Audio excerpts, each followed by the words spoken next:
Welcome to Truth Uncompromised.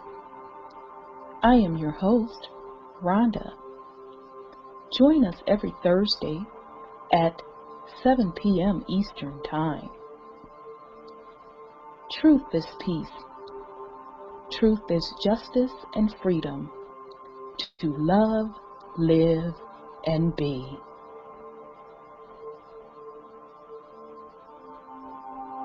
Music provided by sourcevibrations.com.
I am love. I am peace. I am free. I have abundance. I have everything within me. For I was, for I am, for I always be. We are love. We are peace. We are free. We have abundance. We have everything within us. For we are, for we will always be. For Mother Earth is love. For Mother Earth has peace. For Mother Earth is free. For Mother Earth has abundance. For Mother Earth has everything within her. For she was, for she is, for she will always be. And so it is spoken. So it has been written, and it is done.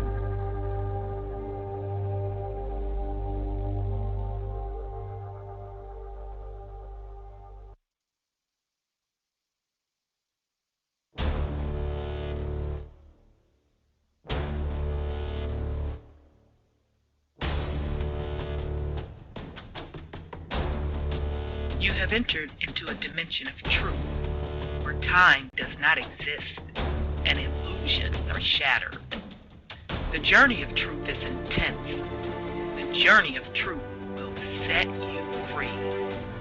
Consider this a warning as you enter the dimension of truth uncompromised.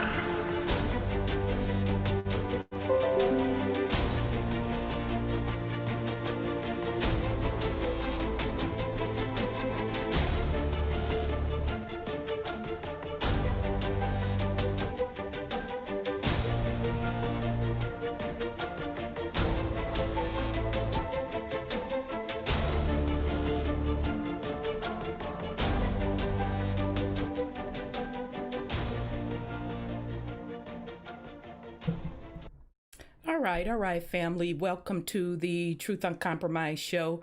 I am your host, Rhonda, and we have a great show planned for you. We're on our 40th. Looking at my other monitor for you all that can see me on YouTube. I'm getting used to my new toys and tools. We're actually on the 40th episode. The Real Pilgrams, the true story of immigrants coming to America. Excuse me, y'all. I worked in the yard today. High pollen count catching up with me, but it's all good, y'all. My watermelon coming in. Everything's coming in. Tomatoes, okra, corn. But I'm suffering for it now. Okay, So, as our source of reference for this series, we've been using several sources. So, first source, hold it up to the camera. White Trash, The 400-Year Untold History of Class in America by Nancy Eisenberg. So I'll hold it back up to the camera. All right. So the next one is They Were White and They Were Slaves, The Untold History of the Enslavement of Whites in Early America by Michael A. Hoffman II. So I'll hold this one up to the camera as well so you can see it. Right? And this one actually went out of stock on YouTube, but Brother 832 said it's back. As you can see, if you're watching on YouTube, it's a small book. So not a heavy read, but he gets gritty with it. Oh, Scotty, you're so sweet. I'm playing with my new toy. So I'm like, oh, I could put my little picture up there in the little corner live. All right. So the next two books I am about to show, this is the second time we've used them in a series. I highly recommend you get these two books. I personally believe they're going to be collector's items. I consider them now as collector's items. The first one is The Negro Question, Part 6, The 13 Black Colonies by Lee Cummings. And we're going to dip into this again tonight based on some of the things we have to cover. We use this in the Black Nobility series also. So this is our second time using this one, y'all. Okay. All right. And then by the same author, different book, The Negro Question, Part 4, The Missing Link by Lee Cummings again. So I'll hold up his body of work so you can see it again. And you can get these all on Amazon. Okay. But again, I highly, highly recommend Lee Cummings. I actually like all of them. But Lee Cummings, he gets to the melanated side and the hidden history. So I would recommend both of those books in your collection. Both of those books by Lee Cummings, you can give them to your children for studies. Okay. All right. So those are our reference sources. So tonight I'm really going to try to get into tonight about the Civil War. That's where we are in the White Trash book. And then as I was doing my own research in my genealogy, I have been digging into those Freedmen records. Ciao. So we're going to talk about that as well. So with that said, let me bring on my co-host and shout out to my YouTube family. I see y'all in the house. I see Scotty Saturn. Hey, Epic. I didn't see you slide in. Mr. Tyrese. I know Brother B. You know I can't pronounce your name properly. I'm country, so I ain't even trying to botch your name. So I didn't just gave you a nickname. JB. I know I saw some other folks in here. Jor TV, shout out to you. Shamita, sis, shout out to you as well. All right, and shout out to the callers that are on the line as well. So I'm going to bring on my co-hosts. I see Brother Sean and Sis in the queue. So let me bring on Sis Sandra. Okay, come on now, system. Shit. All right, sis, there you are. Peace and love, sis. Peace and love to you, Sister Rhonda. How are you? And Brother Sean, I hear Brother Sean's on the line too. I'm doing good. How about yourself? I'm good. It's good to hear your voice. Thank you. Good to hear yours. How are you, family? All right, let me bring on Brother Sean.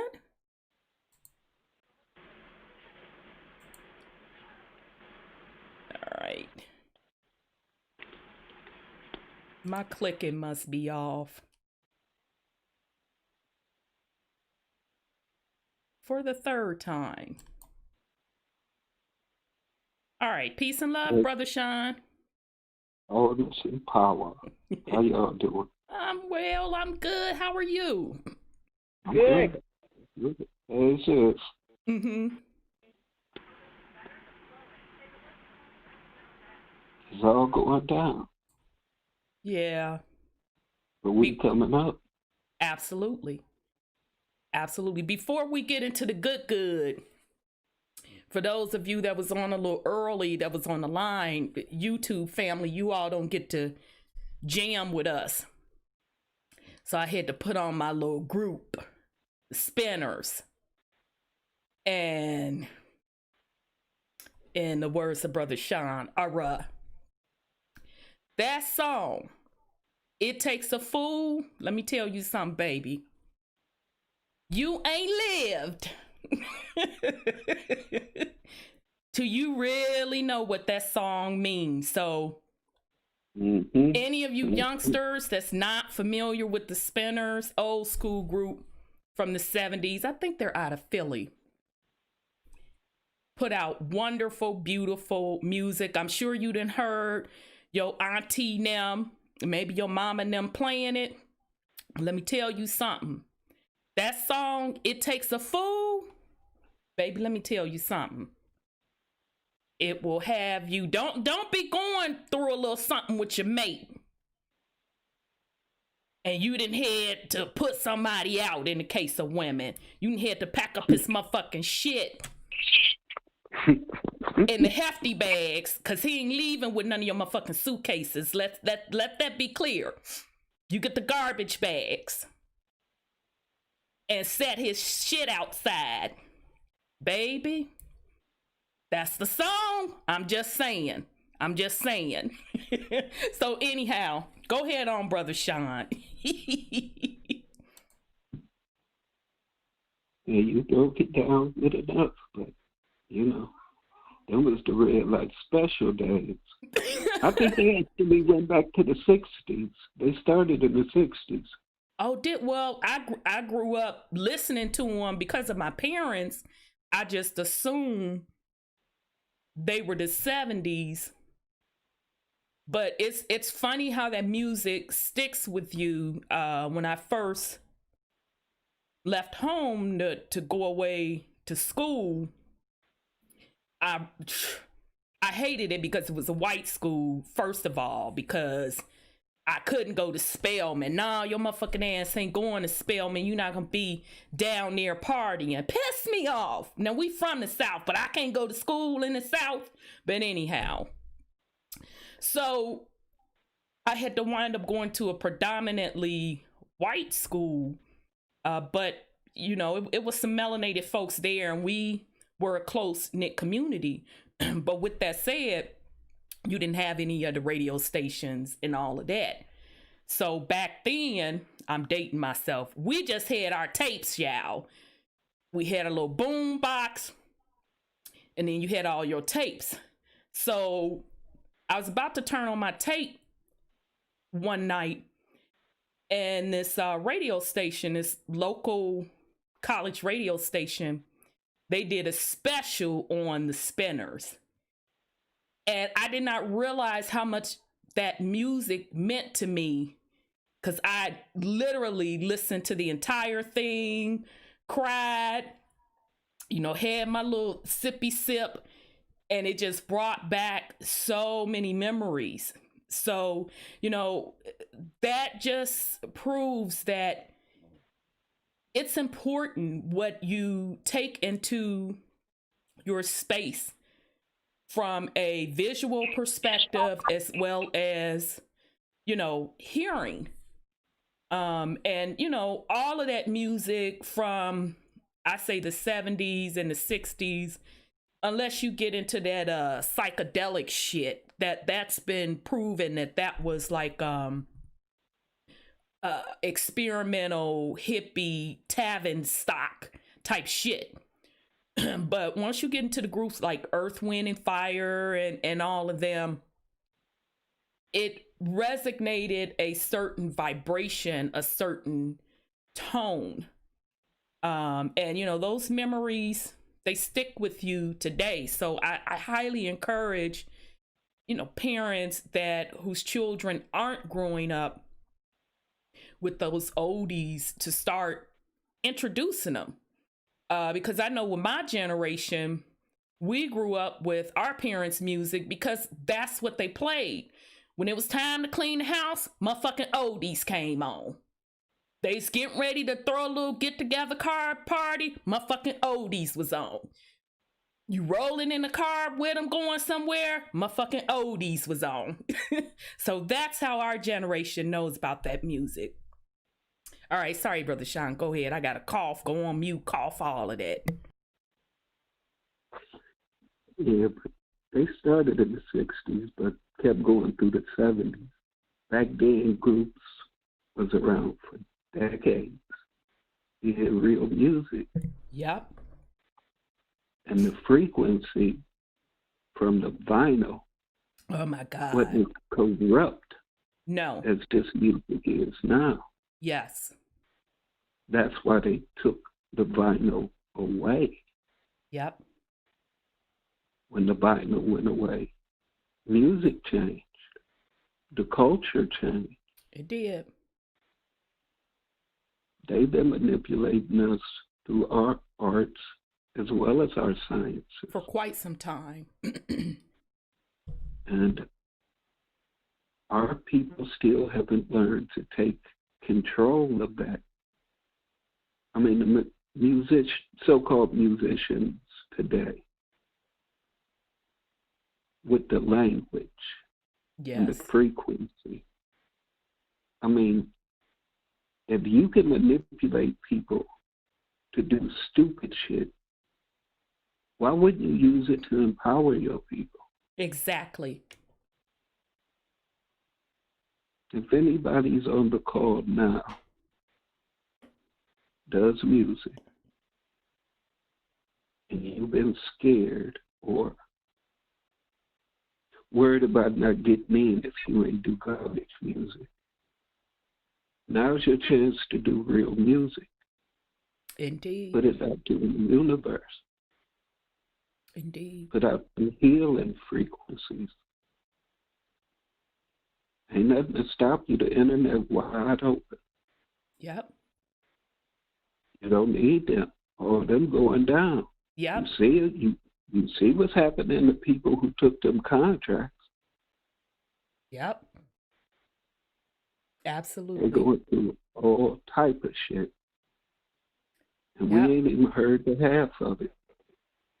Yeah, it's time to change the frequency. Indeed. Sis Cheryl said the Spinners, Love Don't Love Nobody. It was 1975. Whoa. Wow.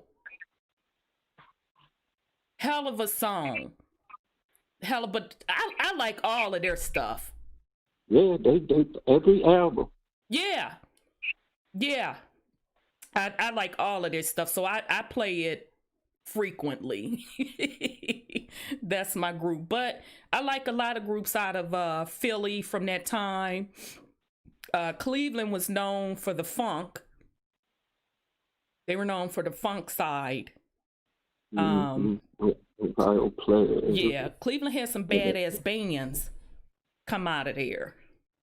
Oldies. Yep. So good music, y'all. All right. Here we go. So we're going to go ahead on with the fuckery. Sis, I'll let you start. Well, I don't think it's too bad. Really. No, I'm being facetious. I know that some people are giving up them $1 million jobs because they are being prosecuted and persecuted. You know, people that have been in business for 17 years. Ellen, she's getting out of her stuff, or he, whatever he is getting out of her business. Yeah, well, a lot of people that's on that list is getting arrested, I gather, from what I know. I don't know, except for what I read off the ticker and what I hear. So things are moving in hopefully the right direction because it's our turn. And I love the music, by the way. I like the old school music. It's been coming back to me, a lot of these old songs. As a matter of fact, there's people right now who wants to change the frequency with the music so you can understand what they're saying, because they be saying all kinds of stuff you don't know what you're agreeing to because you like the sound of it. So yeah, we have gone down the tubes with the music. Yeah, Really, the world is tanking. I have never heard so many people getting murdered here lately. You know, they walking in the crosswalk and somebody shoot them. All kinds of stuff like that. And people having attitudes, real bad attitudes, about, you know, wearing masks, not wearing masks, people shoot them. It's right. just not, it's not a good time for us who don't have our frequency right to go and interact with other people because they are volatile. And we own that up to the music industry, the Hollywood, and Hollyweird, as you call it, and what they put out there for our people. So we need to change it to get the planet back on track and get our people back on track and get some of this anger and this hatred for what has happened to us since they've been under control. So Right. I see a lot of things going down that's bad. I see a lot of things that's about amending. Mm-hmm. There's some mending going on. And it's not about race. It's about putting us, I mean, everybody's on edge. A lot of people are on edge. Yeah. They're really angry. And they don't even know why they're angry, except that the news tell you who you should be angry at. And you need not listen to that kind of stuff because you need to make up your own mind who you need to be angry at. Right. So that's all I have to say about what's happening. Indeed. Sis Cheryl, thank you for pointing that out. She talks about vinyl records played with a diamond needle. Yeah. So, you know, the vinyl had carbon in it. And that's why when you play vinyl records and you hear that light, it's comforting. Mm-hmm. And Bobby Hemmett talked about that in the 90s, about the importance of those vinyl records and why they took them away. And he even said, if you have vinyl records, you want to block out some of the electricity. I think it's EMFs is what I'm trying to say. That stuff from them smart meters. Yeah. Exactly. Because I got that motherfucker all on my wall where that smart meter is at. Which is probably one of the reasons too. I can't get this damn Wi-Fi to act properly up in this house. Do you mind? It's good thing because I have stuff on my wall to block it. Yeah, we can block those things. Yeah, absolutely. Interference and stuff. So absolutely. Yeah. And then even the megahertz of the music. 432, I'm reading what Sis Cheryl put up. 432 hertz music increases the spiritual development of the listener. Right. Absolutely. Shout out also to T1 and Tressie. Yes, absolutely. Even the intro that I play for this show has 528, which is healing, And then the other one, I can't think of it. It's for to block out fear. I can't think of the hertz of it. I think it's 396 if I'm not mistaken.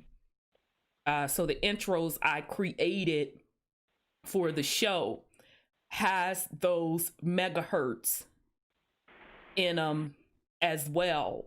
So musicians, you all should know what we're talking about, because I think they changed it to 440. Yeah. Mm-hmm. Or yeah. Yeah, so as soon as I said 440, I looked at my other laptop and I see where Sis Cheryl put it in there.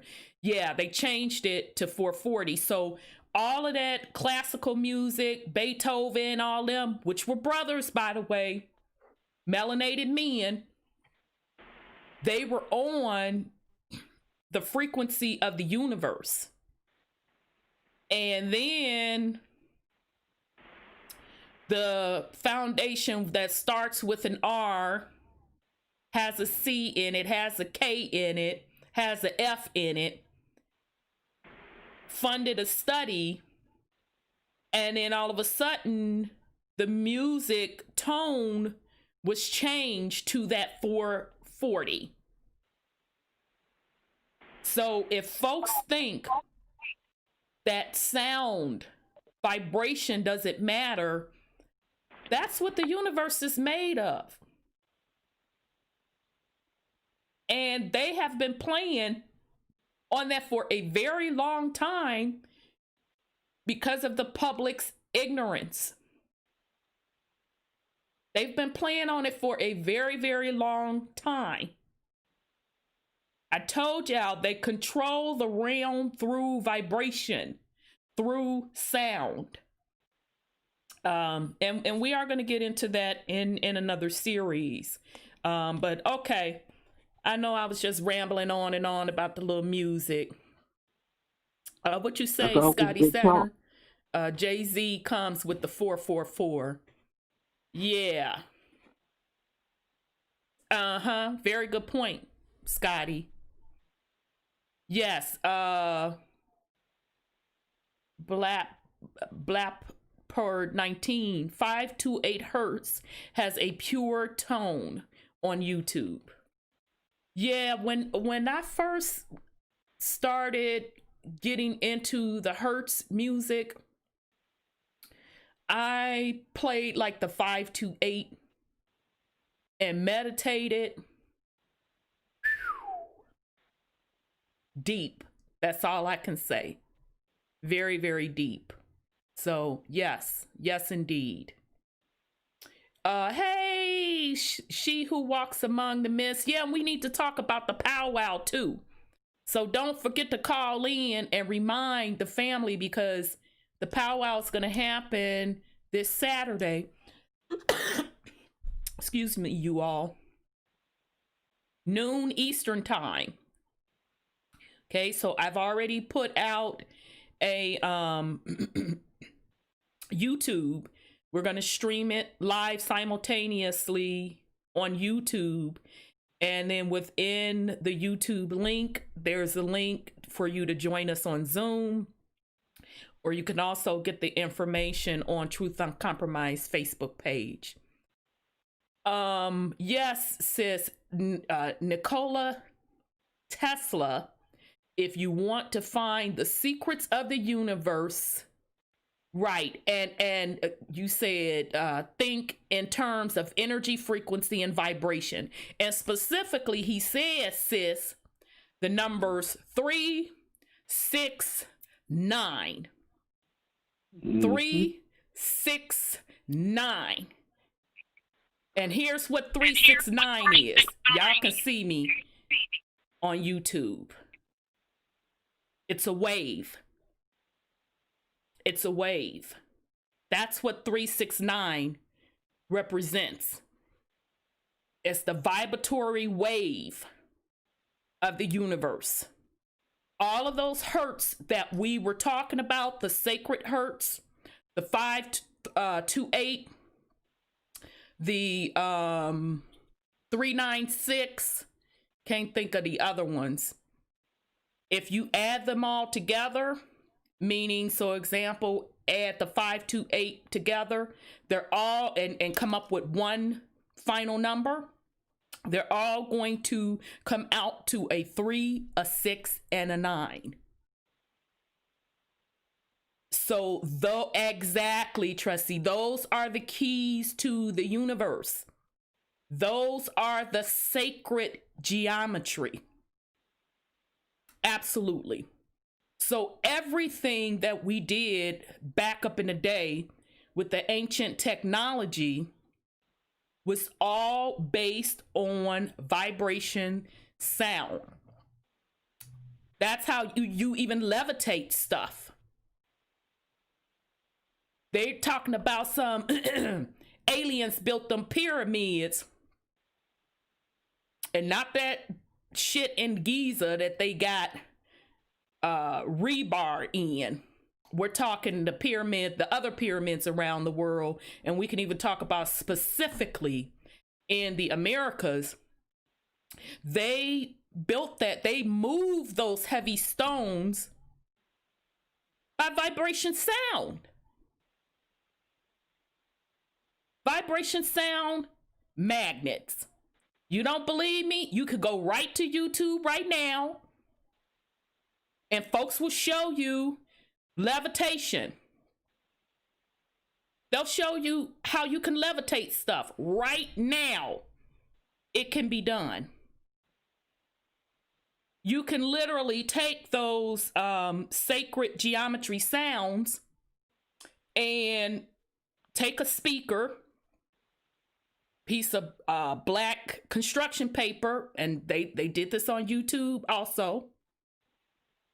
Sprinkle some salt down, play the vibratory tone, and that particular salt is going to turn into a sacred geometry shape. So that should tell you in your mind that vibratory sound creates the physical. This is why we tell you all, when you are speaking, you are emitting a frequency. You create by speaking. You create, even your thoughts has a vibratory signal to it. That's how you create. That's how you shape the realm.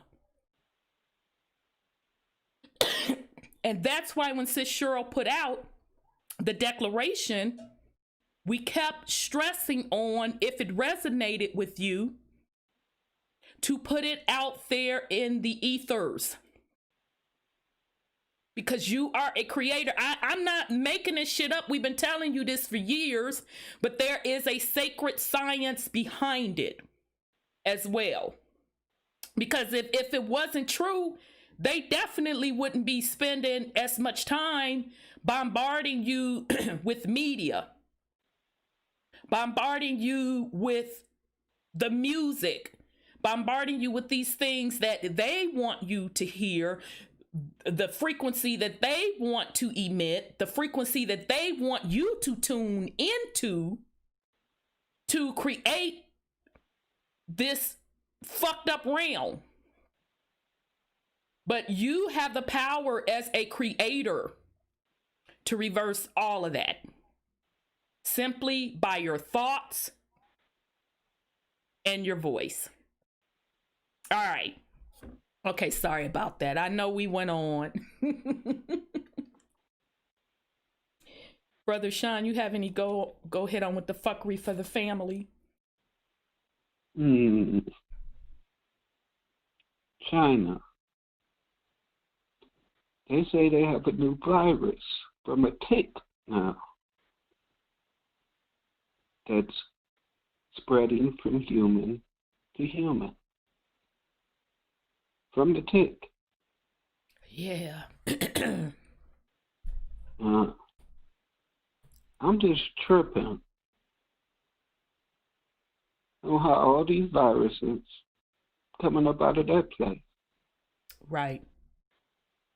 Yet we still got Chinese restaurants, nail shops, Right. and all them other things that they've managed to get off into. I mean, they're the Native Americans. They're the Mexicans. They're the Hawaiians. I mean, it's more of them than it is, quote unquote, white people. Yes. And our focus seems to be on the white man. What part of the whole world came over here to take did y'all not get? Right. Ain't nobody exempt. Ain't not one motherfucker outside of here trying to help us. Not That's one. so true. They know who we are. Indeed. If you go to some of these channels of the regular people from those other countries, they tell the truth. Yep. Read the comments. You might have to translate them, but they tell you the truth. But does that stop them from coming over here to take from you? And our love of nature, we become buddies with everybody. Right. Especially if you melanated. We all in this fight together. Their status is white. Yep. They may smile with you, kick it with you, get high with you, drink with you. But they still get privileges you don't. Right. On your own land. For some reason,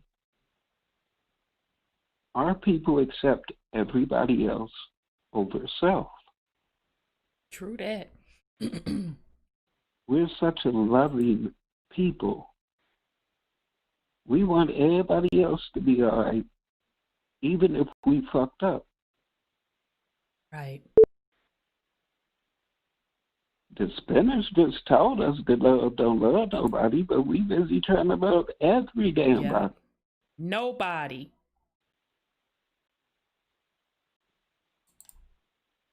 Love is a state of being. If you don't love yourself or love your people, but say that you love everybody else, that's some fucked up shit right there. It is. But I digress. Indeed, indeed. Hey, Purple Peel. Purple Peel put up, and I'm so glad you put that up, Purple Peel. Ooh, sis in the queue, she who walks among the mist. I'm coming to you, sis. Purple Peel, you put in the chat the tone.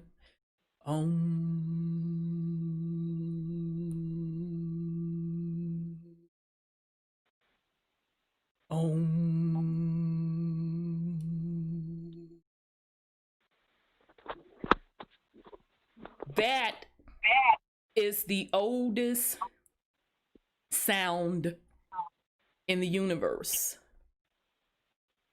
And Purple even said, Omega.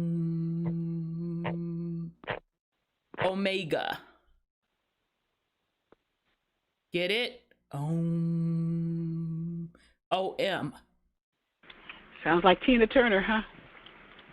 Well, you know, the Buddhist monks, chant to that.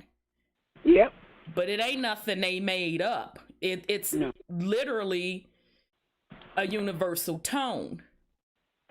And if you ever want to, calm yourself down, if you're real jittery and nervous, get to a quiet place. And just by the mere fact of you doing that, it's going to totally change and put you in a different state. And those that struggle to meditate, that's a good precursor to use also.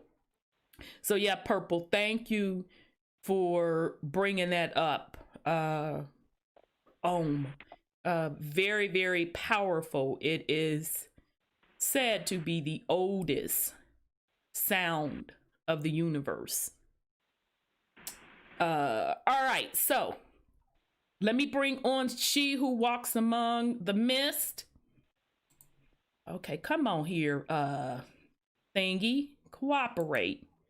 All right, sis, I'm trying to bring you on. There we go. Peace and love, family. How's everybody doing? Hey, sis, how are you? Peace and love. I'm doing well. So I have our big bro on, and I'm going to let him, he was chiming in on the go ahead on with the fuckery segment. So I think he has something to put on. Yeah, he could put something on. And I will let him introduce himself. He is on the line, so go on ahead, beloved big bro. Aho, sister. My name is Cloud Rainbow Walker of River Clan. I am medicine dancer for my people. I am Choctaw, not from Oklahoma, but from Mississippi. Peace and love. I was raised on the res, and I lived traditionally. I still live traditionally in many ways. Because like most people, when they want to praise the Creator or God or whatever they give their deity, they go to a church, to a building. Mm-hmm. Well, step outside of your door, outside of your house, stretch your arms to the sky. You're in His church. You're in the Creator's church outside. That's where you should worship. That's where you should sing your praises to Him. Because if you're singing inside of a building, that just reverberates inside the walls of that building. It goes unheard outside. Sing to the universe because it sings to us every day. Now, let me get to the point here. On 8/8/2020, at approximately between 8 a.m. and 8 p.m., whether it's Pacific Standard Time, Central Standard Time, or whatever, at 8 a.m. in each particular time zone, begin your dance. Put on your regalia. I'm calling for an international powwow of indigenous peoples. If you're from Mexico, you are indigenous. If you're from South America, you are indigenous. If you're from Africa, you are indigenous. It doesn't matter where you're from. If you were born of that land and you have your own cultural base, don't give it up for that little black book. Spread the love and the joy of the universe through your culture. And on 8/8/2020 at 8 a.m., I will have my paint on, I will have my top knot on, I will have my bustle on, I will be playing my hand drum, and I will be singing to the Creator. And I encourage all who hear my voice, bring yourself to this meeting, to this powwow, to this stomp. I urge you, I guarantee your eyes will be opened. You'll find peace in this universe. Just because we cannot gather together and have powwows like in olden days, that means nothing. We can still celebrate together socially on YouTube, on Facebook, on Twitter, whatever. Put your regalia on and celebrate. Play your hand drums and celebrate to the Creator. And on that, I'm going to say blessings upon all of your days. And I am available. Sister Tamika has a way to get in touch with me on Facebook. And I guarantee you, if you get in touch with her, she'll place you in touch with me. And I wish all of the blessings of the universe and the Creator upon each and every one of you and your children and your families. This disease, we did not create this disease. It was created to kill. It was created to separate us. It was created to destroy us as a people. Indeed. It hasn't done it yet. I'm still here. I've gone through 10 weeks of COVID, and, well, I touched the gates of the future. But I'm still here, and I'm stronger now. And I'm speaking out, and I want each of you to speak out to each other. Go to your families and say, hey, we're going to have a powwow on the 8th. Hey, let's get together. If your family, sing together, dance together. If you're strangers, maintain that social distance. Play your drum 12 feet away from your neighbor. It doesn't matter. We have to do this. We have to remain united. Because I'm going to tell you something. Historically, for over 600 years, certain sections of our country and peoples in our country have tried to separate us, have tried to divide us, have tried to make us what we would call non-existent in our own land. We never asked them for passports when they came here. We welcomed them with open arms. But when we gave an inch, they took a mile. And now they own it all. Yep. But they don't own our spirits. They don't own our souls. That's right. You have to convert to exist within their system. You have to live within what they call their society to make ends meet, work those jobs, slave for 20, 30 years, and they don't have pensions anymore. Yep. You want to retire after 20 years of working for that man? You've got to save it yourself. It's called a 401k. Another machination of the people in control of our land. I don't hold any animosity towards anyone, and I cannot. Or as medicine dancer, that's beneath me. But all I can do is sing and pray that they open their eyes and listen to the Creator's voice. Is the sound of the universe. That's right. It's the sound of peace. It's the sound of harmony. Spread this word. Share it.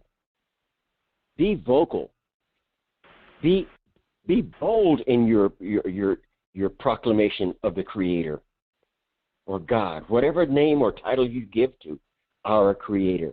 Be bold in it. Step out. Speak out. If you're alive, thank the Creator. Say, thank you, Creator, for saving me from the perils of the darkness of my sleep. Thank you, for Creator, for providing food for me and my family. Thank you, for Creator, for providing me the breath that I take every moment of each day. Thank you, Creator. You can't outgive the Creator. You cannot outgive He who gives you all. But you can share with each other. You can share with that tribe across the river whose salmon runs did not make it this year. You can share with that clan up in the mountains who have no food. You can share with the people that you meet every day. I'm not saying give everything that you have away to the detriment of yourself and your family's survival. No, I'm saying but we share. This is one thing that you find out that the dominant race or the controlling race on this continent does not do. They don't share. That 1% that controls 90% of the wealth, are they sharing? I didn't get a check from Donald. And I haven't gotten a check from the other guy, the gray-haired guy, whatever his name is. And he's trying to say that we don't deserve it. We don't need it. Well, you know why people like that, those congressmen and those senators say that? Because they themselves have not been affected by this disease. They and their families are insulated from exposure to the public. They don't care what happens to us as long as their family is fine.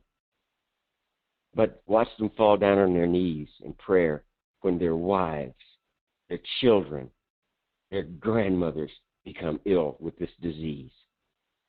Watch them reach up their hands to the sky and pray. They'll be praying to God. They'll be praying to Jehovah. They'll be praying to the Creator. It doesn't matter. Yeah.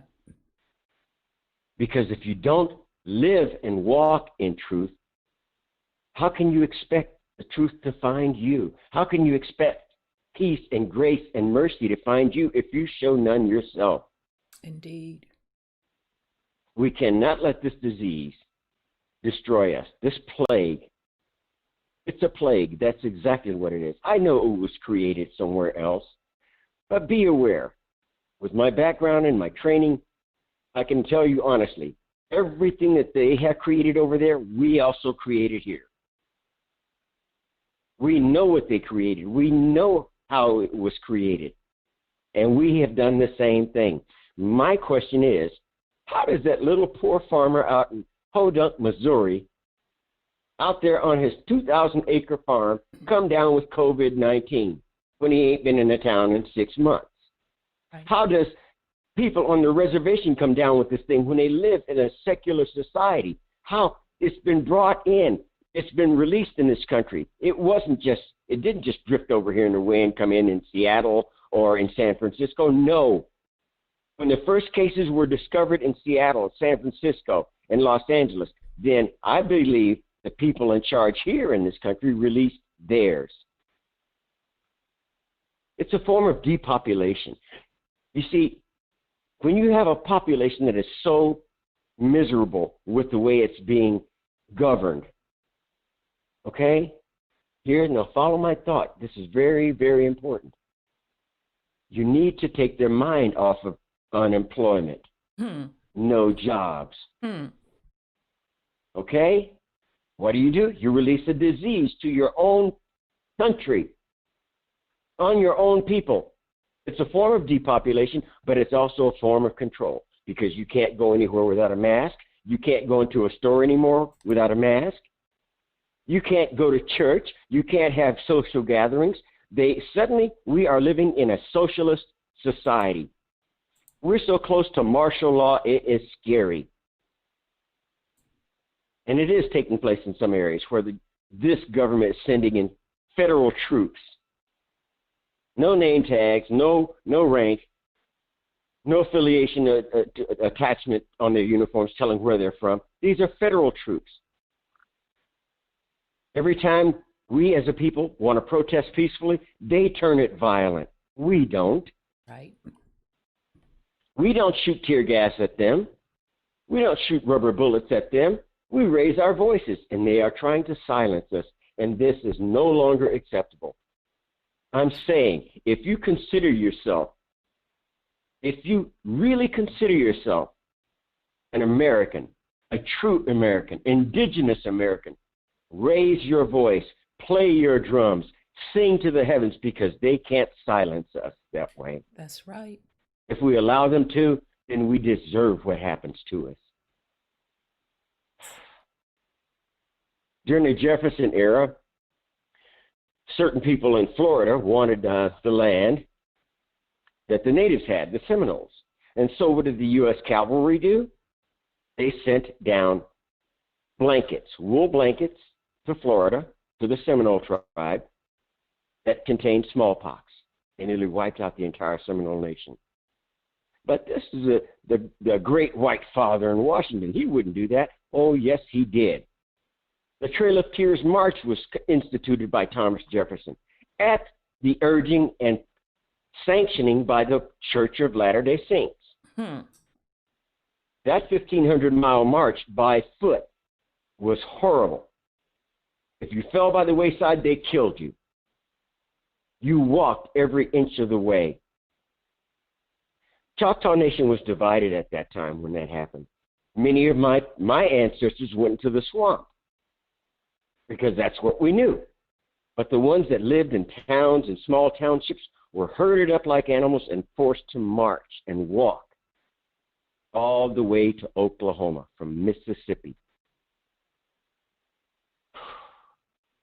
It used to upset me when I thought about that, because how many of our grandfathers and grandmothers and aunties and uncles perished in that war? Way too many. Brothers and sisters, uncles, aunties, mothers, grandmothers, and grandfathers, hear my voice. I'm asking you on 8/8/2020, celebrate the uniqueness of us as a culture. Join me in celebration in our uniqueness that they cannot take away. They cannot stifle. They can keep us from getting together, but they can't stop our voices from joining each other. Because once we're singing outside and playing our drums, our voices will unite all the way across this world. That's where Om comes in. Oh, well, I'm so grateful and honored and humbled by the fact that someone wanted to hear the message that I had to say, and understand as an elder, I have a right to speak. I have a right to be heard. I don't expect many people to really understand what I'm trying to say, but think about what I've said. Talk to your grandfather. Talk to your grandmother. Talk to your aunties and your uncles about the days before invasion. You know, they've named a holiday after the first invader, this Portuguese guy. I think his name was Columbus. And they gave him credit for discovering the Americas. And actually, all he did was jump into Cuba. I don't think he ever set foot in the actual America, on American soil. But he was given credit for it. Okay? Now, here's the important question about that discovery. How do you discover a land with 25 million people already living in it? Right. I'm still scratching my head on that. And yet they named a holiday after him. They have Columbus Day. We don't have Sacagawea Day. We don't have Sitting Bull Day. It's such a one-sided, lopsided balance. Yep. Physically, they can control what we do, where we go. Mentally, they cannot control our thoughts and our prayers. That's the only weapon we need. Our thoughts, our prayers, and our voices. And I urge you on 8/8/2020, brothers and sisters, aunts, uncles, grandfathers, and grandmothers, put on your regalia, wear your face paint, play your hand drum, play your drums, turn your backyard into a sacred circle. I'll tell you how. If you have cornmeal in your house, okay, get a bag of cornmeal. And if you have some flour too. A bag of cornmeal, a bag of flour, wheat flour, okay? And as you make your private little dance circle, your medicine circle, in the backyard or in the front yard, wherever you are, remember, keep your implements inside the circle. Don't make the circle and go outside and get your drum and bring it in. No, have your drum, your talking stick, your hand drum already within the circle, and then complete the circle, and don't step out of it until you've sang your song. Because that's what connects us together, is the sacred circle.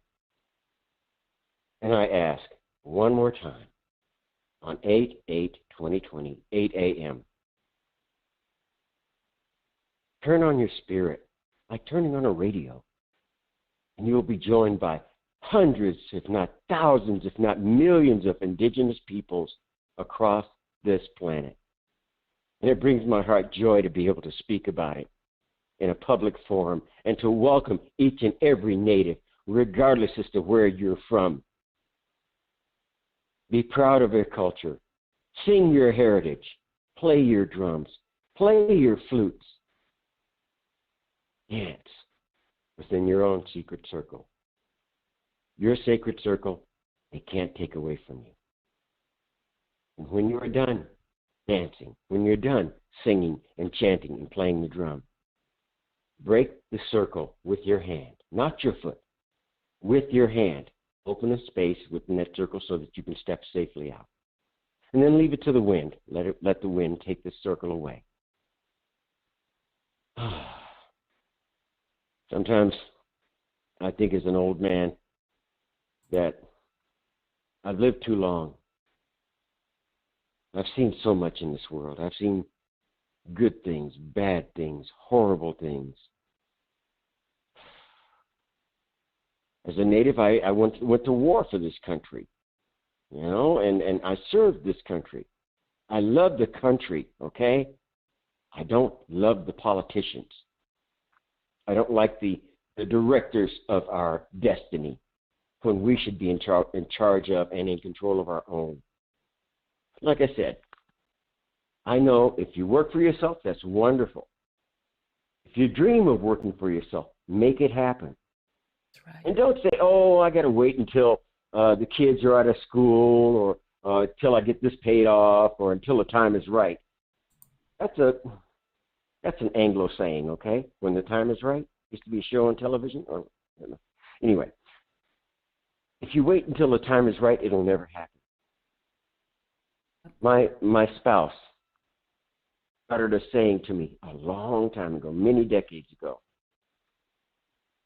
And she said, if you have a dream or you have a desire or something that you know you should and you must do, name it, claim it, and make it yours.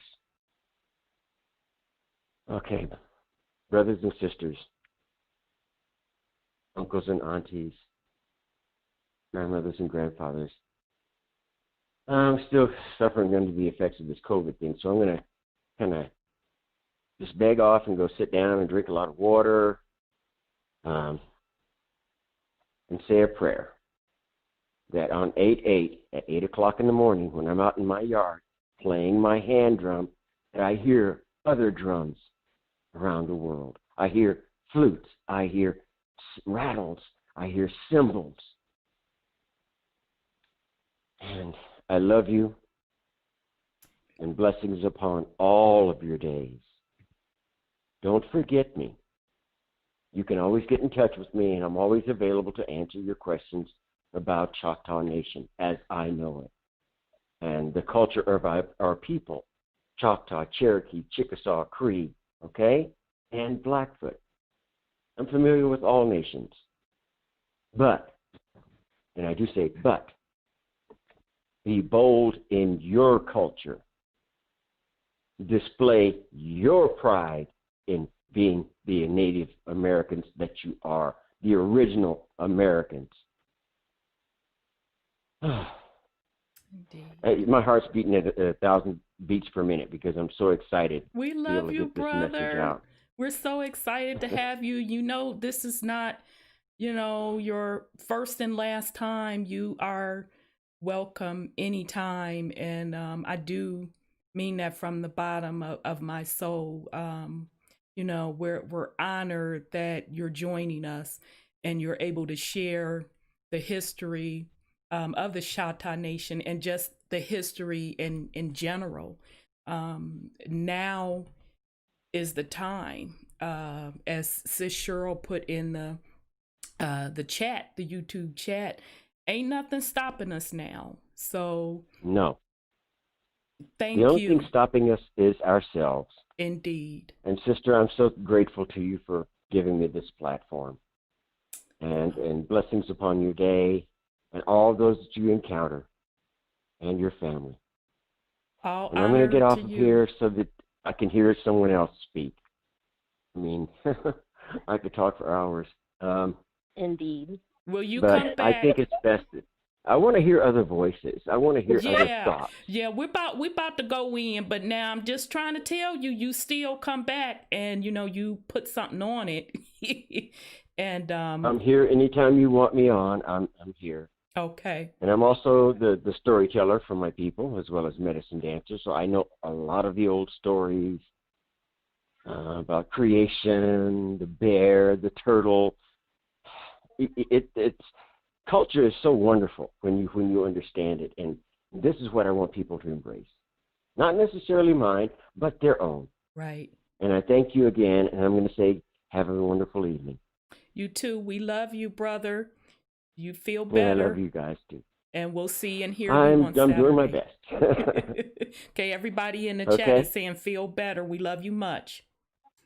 Oh, thank you. And I got to give you the bomb sign because you dropped some jewels. Oh, that's your problem, bro.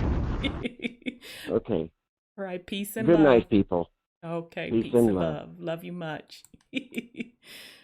All right, that was Brother Cloud Rainbow and She Who Walks Among the Mist. So it's finna be on, y'all. 8/8. 8/8. 2020. Infinity. Gateway. 2020. Another gateway.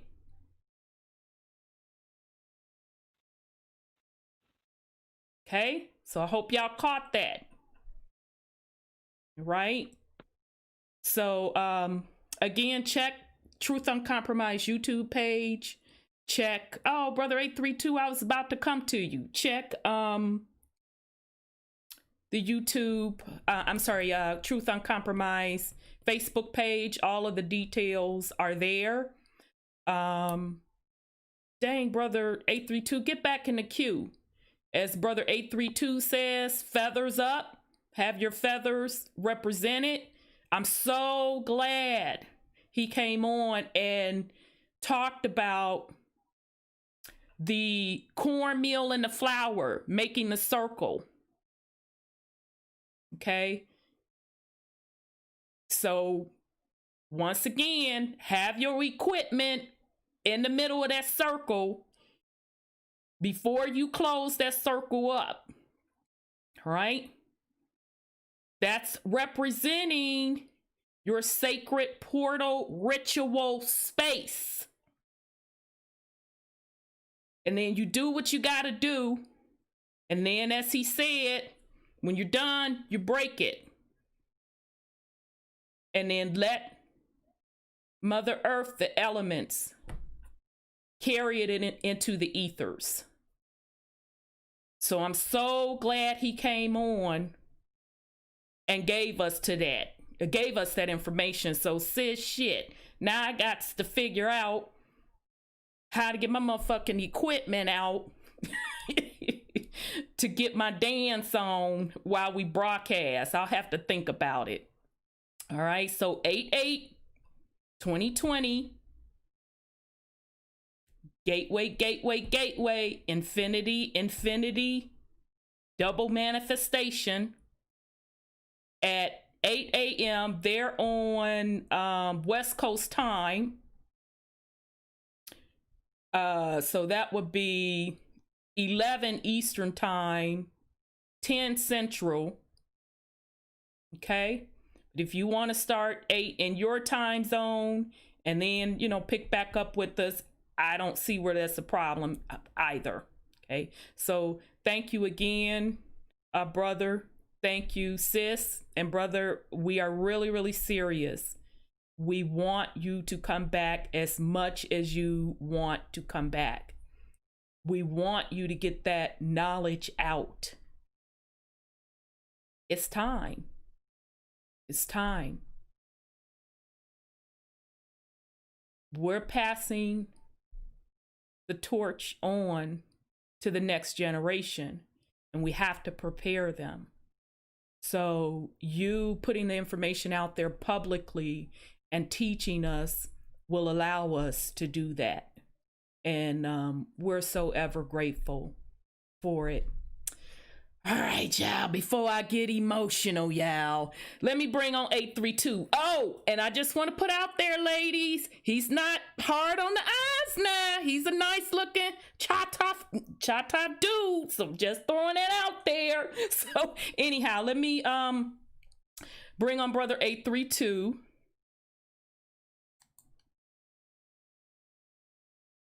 Peace and love, brother. Martha! Sandra! My sisters from other misters. Feathers up. Feathers up, brother. United States of America down. Sean, my brother from another mother, sitting on Mount Olympus, throwing them black lightning bolts down tonight. Indeed, bro.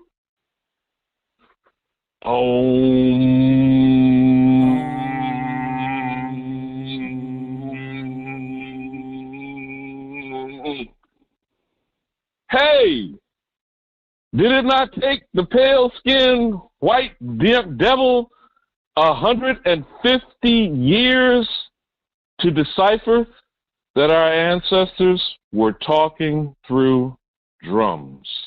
Did it not? Indeed.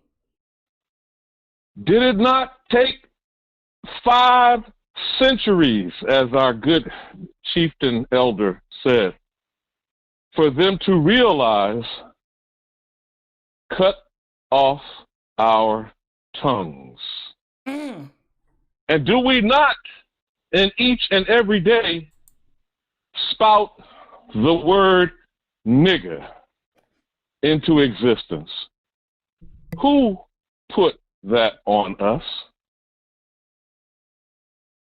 Who said a nigger was their property?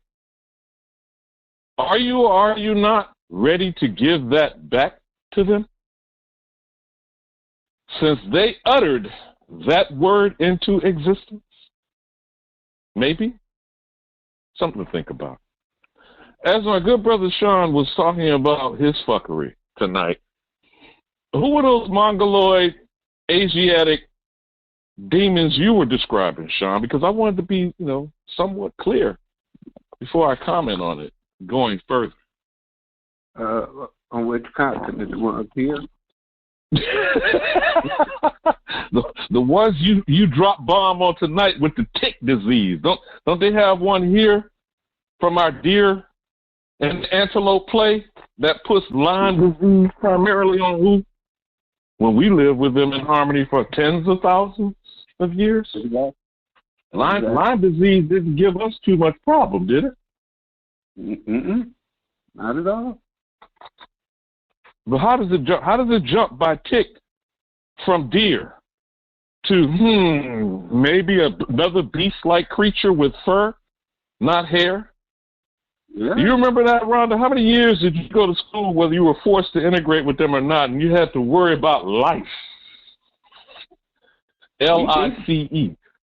Why not? Because there is a difference. Well, there is a difference between hair and fur, is it not? Most definitely. But we try to fry, dye, lay to the side. When your hair is spiraling upward, as he said, did our ancestors not say, raise your arms to the sky, right? The fur lays down, doesn't it? All the time. Fur attracts what? Vermin? Disease? Dis-ease? And I'm just taking, a moment to listen to my elder explain to me and hopefully learn in this moment how I utter into existence. Isn't it? I think that's what you took time this evening, isn't it, my sister? Was trying to explain what is frequency. Yes. What is volume? What is wave pattern? And I'm not talking about do-rags, all right? So when she who walks in the mist, and you know how sound waves are amplified on water, right, Sean? Yep.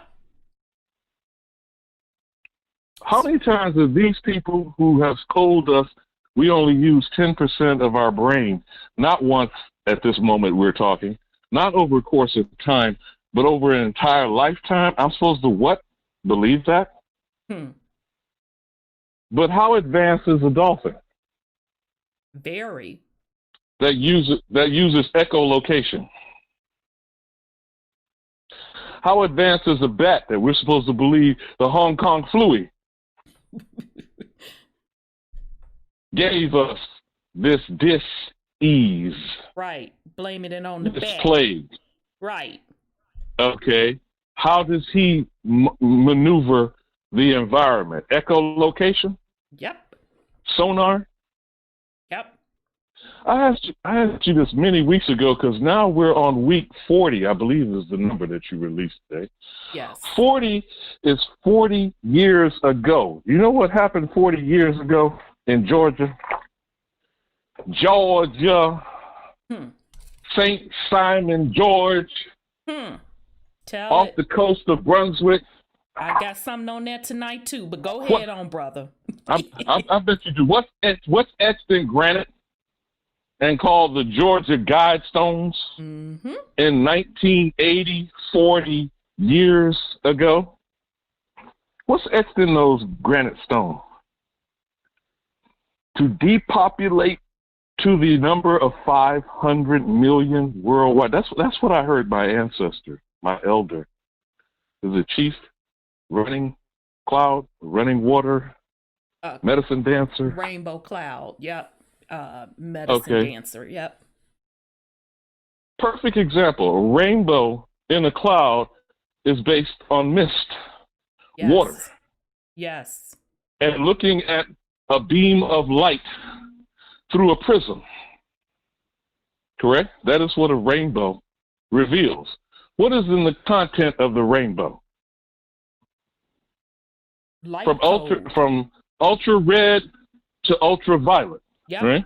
That is correct. The spectrum of the chakras. That's right. Red at the root, violet at the crown. That's right. We've been told this stuff comes from India, which hasn't been named since 1950, right? We've been told these things come from Eastern medicine, right? I'm circling back to what Sean said about, who are these Asiatics, Sean? Who are they supposedly created a new COVID or coronavirus from ticks? Is that what I heard your fuckery report tonight, brother? From a tick, yeah. Okay, so what's the form of that plague as our elder shared with us? Because this is from day one. These plague diseased foreign invaders have dispersed in our population from 1492, right? Yeah. So what did they disperse? Huh? In demonology, King James, it spoke on sending diseased people over here. Smallpox. Okay, so my sister, I believe the title of the series is still Who's the Real Pilgrim? Exactly. John Rain, the Duke. Who's the real pilgrim? It's those and where are they traveling from? Exactly. The ironic thing, I know you all know this if you've been following the series, the people that think that they were the pilgrims, meaning majority of the Caucasian population, that wasn't the case. Because they came over on them indentured servant contracts. So them pilgrims were those melanated Europeans and the religious Caucasian pilgrims, which was a small group. But I'm sorry. Go ahead, brother. Well, no, it's interesting thought came to my mind while you were saying that. Do you... I don't remember. I think you made a mention in passing, but I don't know if you brought it up in the chapters, and I'm hoping you do get to delve into Dr. Nancy Eisenberg tonight. But the Quakers, do you remember the mythology we were taught about the Quakers? And I'll put another example on it about the Church of Latter-day Saints that our elder mentioned tonight. Mm-hmm. The Mormons. Yep. Okay. What are the Quakers supposed to be? Friends? Is that what the fucking definition of the word Quaker is supposed to be? Friend. I believe Sean one night in 1 week's conversation talked about the difference between friend and remove the letter R. Mm-hmm. Fiend. Yep. Okay. Who are these Quakers that befriended our Aboriginal ancestors? Let me give you a proximity of a neighborhood and throw back that word, Iroquois. Or Iroquois. Iroquois, yes. You remember Pennsylvania and the backwaters in the Ohio Valley, Sean? Mm-hmm. Was his name William Penn? Yep. Was he an original Quaker? Yep.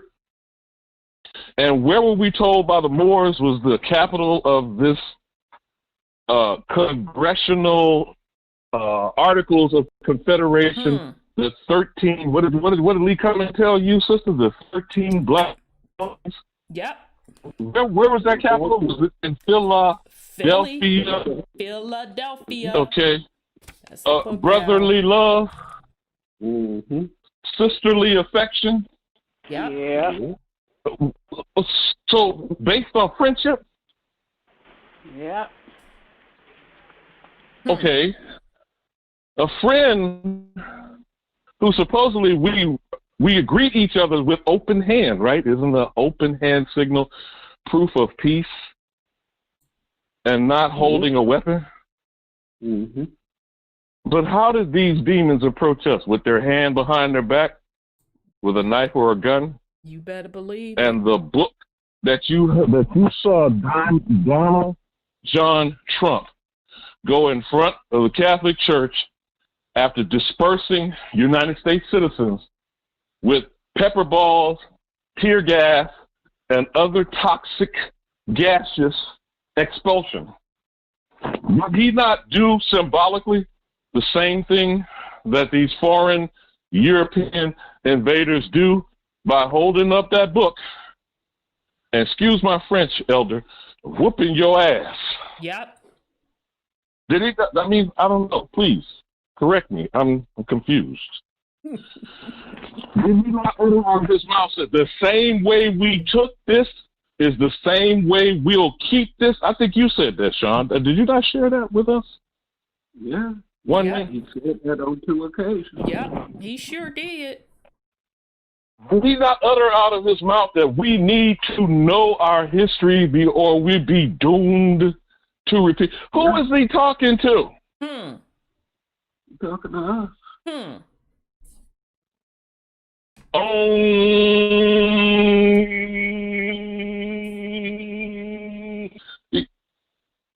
When will we have clarity?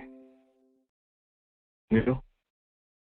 When will we have peace and certainty of mind? That's what Om is doing. It's like, let's make a comparison. You eat sushi. Those of you who do, you know the point of ginger, right? What's the point of ginger? What's its use? To cleanse your palate. Yep, cleanse your palate. Between bites of sushi or different flavors or different tastes. Mm-hmm.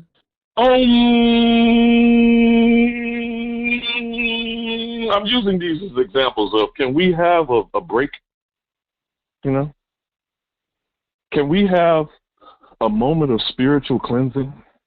I think that's what the elder called for tonight, 8/8/2020 at 8 a.m. in the morning in the rising sun. Can we have a spiritual cleansing from this toxic spiritual dis-ease, a plague of European expansion? Can we have that? Maybe? Please? I don't know. You know? Are you going to rock out with Fifth Dimension like Sister Walks in the Mist asked you last week? I sure on did. the And my age of Aquarius. yeah, my old The ass forgot, but age I got of her this week. Mm-hmm. Aquarius. Exactly. Or if you want to drop back on what we've said time and time again, there's purple all around us. There are people running everywhere. Dear. Yeah. And the plasma from your ass ignoring what my elder said. Dear. You know, the skies are all purple. There were people running everywhere. Dear. And we still don't have a clue. Yep. And the purple ultraviolet is the crown, the top of your head, the highest ascending frequency on the visual spectrum of life. Now, when will we join the two? The sound of music. That's what our elder asked for you to do tonight. No one can tell you what your song is. No one can tell you what to sing. You know? The Electric, I'm thinking of another book. I think it was Isaac Asimov. I Sing the Electric. I can't think of the exact science fiction book that he was referred to. It might have been him, or it might have been another one who did a book that was called The Illustrated Man. Sean, you may know what I'm talking about. These are sci-fi stories. The Illustrated Man was one who was tattooed from head to toe. But didn't our tribal ancestors have this iconography? This pictorial representation? Yes. You know, the ability to see and to think and to create into existence. Who is more creative than we? Right. My fellow brother and sister enslaved. We are not slaves. Our ancestors were enslaved. We are now creating our slavery. We are speaking into existence our debtedness. We have started with uttering nigger, negro, colored, octoroon, quadroon, black, African American. What have those utterances done for us in 2020? And even American Indian, not quite as toxic, certainly not even more accurate than any one of those other labels uttered, but at least it's the starting point of the first utterance from the invaders that stole from our ancestors. What did our chief elders say tonight? We welcome them with open arms. Yes. We gave them an inch, and they took not a mile, they took the fucking Grand Canyon. That's right. Have you ever seen the series from Ken Burns about our national parks? Yes. I just happened to see that in passing on PBS this past week. There was an interesting quote in that series that I'd like to share with everyone tonight. It is the most American idea that they, and I'm saying again, we know who they are, claim this happened to be. Why? Because they, in their great magnanimity, decided to set aside a portion of the wilderness for conservation. You're going to set aside someone else's property that you stole and say, you know, this is an American idea of I'm going to cordon off a section of the society and claim that we each all own it. You think on that for a moment. Right. The man in that particular series, the narrator, Peter Coyote, said there's 325 million of us, and I am 1/325th millionth owner. How dare they? Indeed. How arrogant. How absolutely disrespectful. Yes. To say that you own, literally, that which gave you life, Mother Earth. That you own her. That she, in some kind of way, should be honored. That you acknowledge her by not raping her completely. Let me set a little patch over here where we won't rape, but we will observe and sell tickets and encourage tourists from literally all over the world. And what do they do when they go home, Rhonda? After coming here and seeing the most, they made comparisons of that. Europe has nothing of what America had. Europe doesn't have great expanse of, quote unquote, using air quotes, wilderness. Europe doesn't even have the great panorama of wildlife and animals. That's why they love to take safaris to so-called Africa. Right. Right? Right. Europe doesn't have any of these great supposed minds. Aristotle, Socrates, Plato, the Acropolis, the Parthenon. Old crusty-ass buildings and shit that they don't even know still to this day who built. But let's set aside a little piece of mama, as our good chieftain elder said today. And I'm going to let that little portion be at peace so I can show it off to the world. Look what I tamed. Look what and you know how I is an ego. Look what I, the white man, the great white hunter. This is other shit that you've heard, like on, remember Doc Tari, Born Free, Tarzan, you know? Remember those in our youth when we were growing up? Yep. The great white hunter who goes off and controls the jungle. Well, one white motherfucker and all those tribal indigenous people. Right. Right? Okay? Look at me and my magnanimity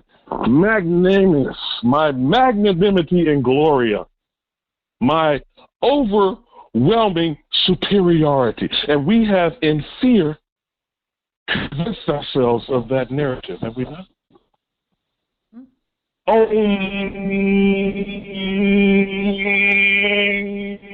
Can we get a spiritual cleansing, my sister? Yes. Can we? Tonight? Indeed. In preparation for She Who Walks in the Mist. And Tamika, before I go, I hope this other Tamika, just so coincidentally had a song and her name, and I told her to go reach out to her on her platform, who has written a song, has also put together a series of books and novels based on her indigenous life experience. Nice. She is preparing to put a video together at Brunswick. What is Brunswick infamous, if not famous for now? Ahmaud Arbery's lynching? Yep. Murder by 3 Klansmen. 3, a very spiritual number of the Trinity, right? Father, Son, Holy Spirit, with a shotgun. All right? And you know where Brunswick is. That's in your backyard. She is going to shoot her video there. You have already shared with us off the coast is, what do you say? St. Simon George? Yep. Is it not also a string of the Gullah Geechee people? Aren't those islands off the coast of that area up to South Carolina? Yes, yes, it is. They're right next Now, door. I don't know if they're out of Africa. They think they are.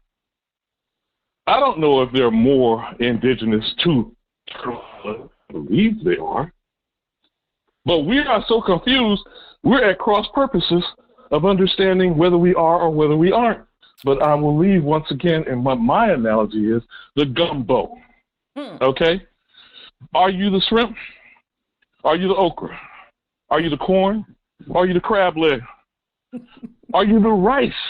To pay some reference to the white demon invaders that mingle themselves with, or are you the roux? The roux, baby. The stock that pulls it all together.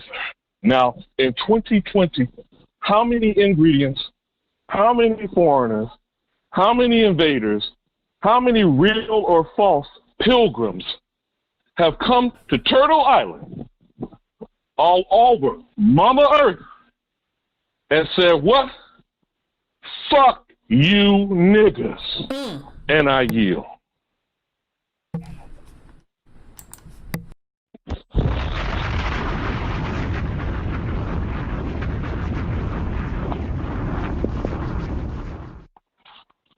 Thank you, brother 832. As usual, you came in and dropped some jewels. She who walks among the mist, Sis Tamika, sends you a shout out, sends her love. What you saying, Sis Tamika Lawrence? Nice. I will reach back out. Thank you. Okay, so she's gonna reach back out to your contact, and hopefully your contact can join us on 8-8 as well. I'm sorry, Brother Sean, go ahead. But remember, I think it was like 2 months before they got to talking about Corona, they was already talking about a new flu, and everybody here was sick for a while. Mm-hmm. Now, that happens to coincide with Bill Gates' Event 201. He had released something in South America before this Wuhan thing was released. And it got out of control. I believe they released that over in Wuhan to try and cover up that. But we didn't die from it. Right. It's only the elderly. It didn't work on us. Right. The way that we expected. Right. So to do an improved version, they tried over there first. Because remember, they didn't want to close off the borders. Right. But then Trump shut it off to China. And Pelosi and them was talking all that junk, talking about he shouldn't close the borders. Mm-hmm. And then people was complaining about him closing off the border to Mexico and South America. But Gates released that down there. And he admitted that nobody told him that they was going to be doing these live drills. Right. So, I mean, they do population thing. I don't think it just includes us. They don't care who it is. Look at what they're doing to their citizens and groups that are of other religions in China. And they all look alike. But they taking their organs and doing all type of shit to them. They do not care. So what would make our people think that because they come over here, all of a sudden they care? Right. Look at the things they've been doing. Look at the things they continue to do. Our people make them rich. How many white neighborhoods is Chinese shops set up in?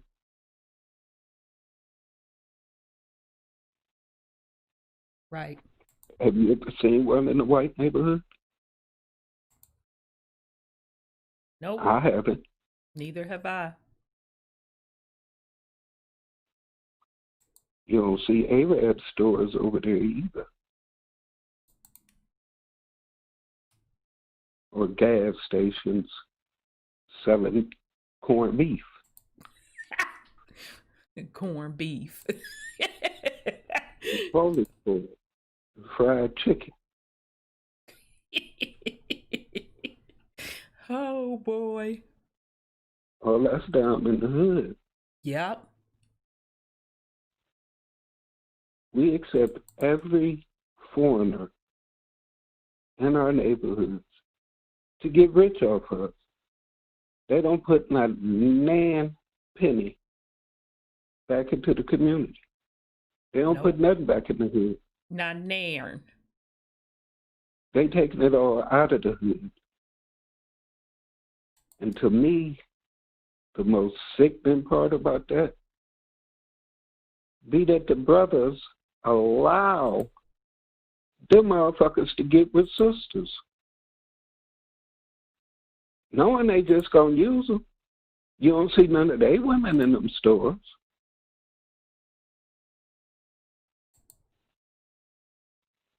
But the sisters for sale. They accept it. I ain't saying all sisters do. I didn't see some sisters cuss they camel riding asses out. Yeah, 'cause I don't appreciate it. Them thinking somebody want they motherfucking asses. I don't appreciate it at all. 'Cause you here for 7 years on your little visa and gonna be gone in 7 years, and it's gonna be a whole new Arab in that store or gas station. And they send all of their little change back home. Right back home. Yep. Right. And we don't even invest in ourselves in no way, shape, or form. Nope. I mean, if we do it just from a energy perspective, the right thoughts, if we thought about ourselves in a higher light, Indeed. if we talked about the reality that we want instead of the narrative that they give us, instead of us using our power to manifest what they want. Right. All this chaos and everything is good for them. They're warring beasts anyway, so all this chaos, they're loving it.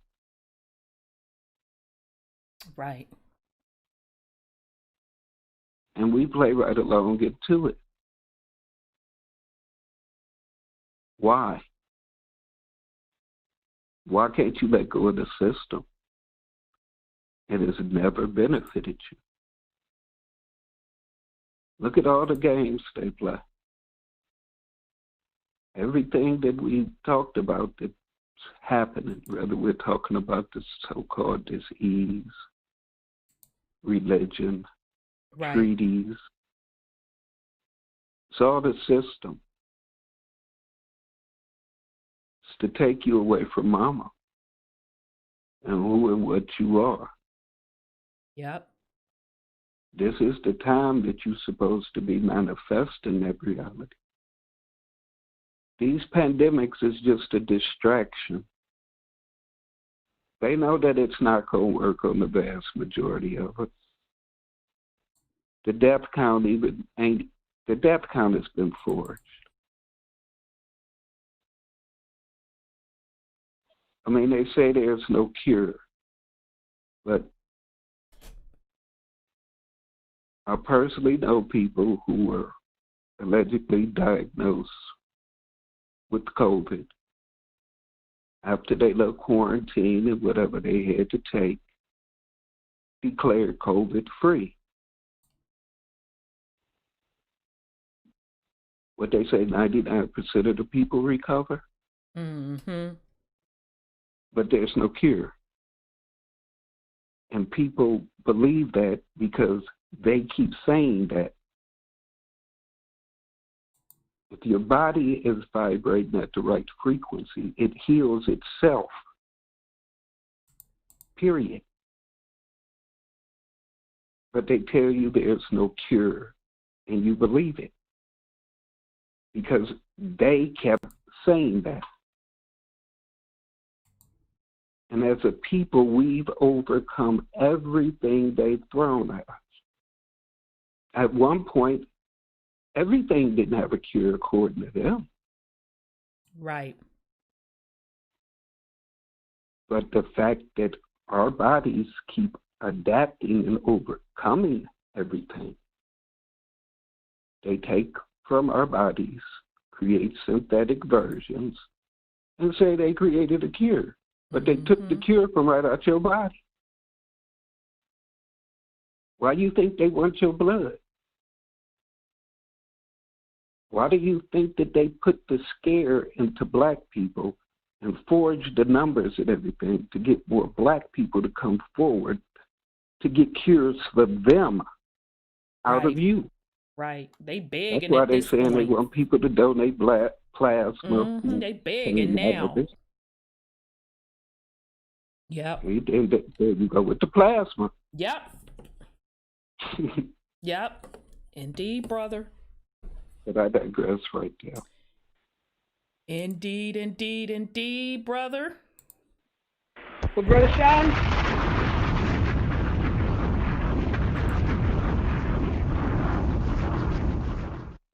All right. Brother, go ahead, sis.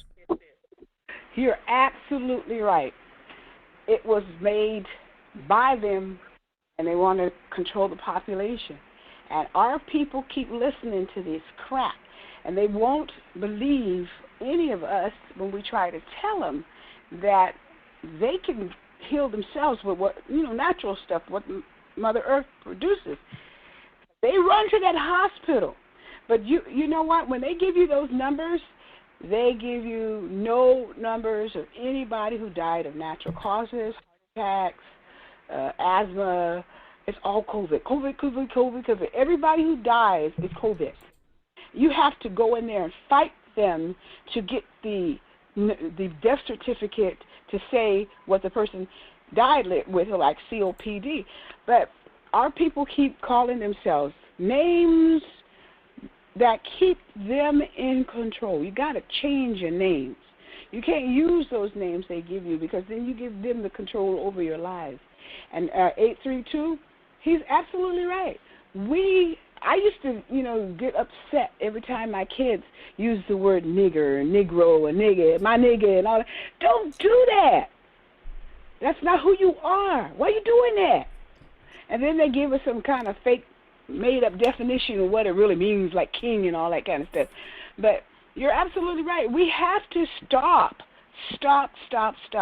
opening our mouths and saying things that give them the power to do us in. That COVID is not doing us in. I personally believe you die because you decided to die. You die when you're tired and ready to die.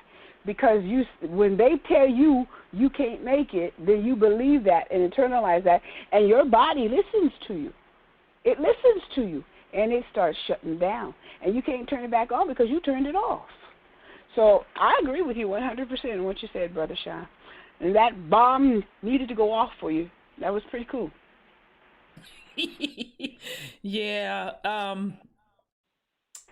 All right, family, the equipment, the little airwaves got a little funky, so I had to shut some stuff down because we got a lot of stuff to share.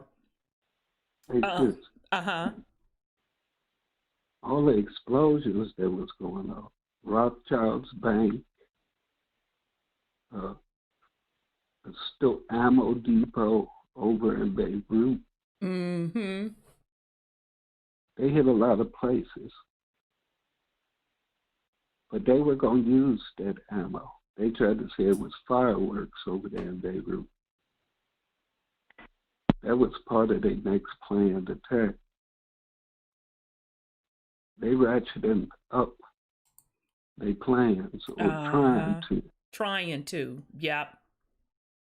And the more bullshit they pull, the more mama get to cutting up. Get to cutting up big time. They're not paying attention to what's going on with the weather. Exactly. They're too distracted by all this other bullshit. And Mama telling you this shit is over. She done told y'all. Ain't shit they can do, because, I mean, China is not in a position to take on the world and destroy the world. They got floods and everything. They being dealt on, with. They ain't got no money. Nope. And their equipment ain't what they say it is. It's over. Because I remember back when Obama was in office, everybody was talking about trying to go blow us off the map and all this, that, and the other. China just talk big shit. Just like they do. Asians, Caucasians. None of them are indigenous to Mama. Right. You never, ever hear any pale skin saying that they're indigenous anywhere on Mama. Yeah, in their defense, they don't say it. They don't. So, I mean, that within itself should be telling people something. And nature, animals. Who are the only people that hunt animals to extinction? The animals were new to them. Oh, damn. We had a relationship with them. Indeed. We knew who they were as beings, as spiritual beings. That's right. So we didn't get down like that. Mm-mm. That lets you know right there that they was new to this planet. Damn. And that wasn't very long ago, because they showed you in the movies and everything. Right. Like in Tarzan, for instance. They hunt animals, and this white man that was raised by apes. Mm-hmm. The RH factor right there in your face. He's trying to protect the animals, who his DNA comes from. So, I mean,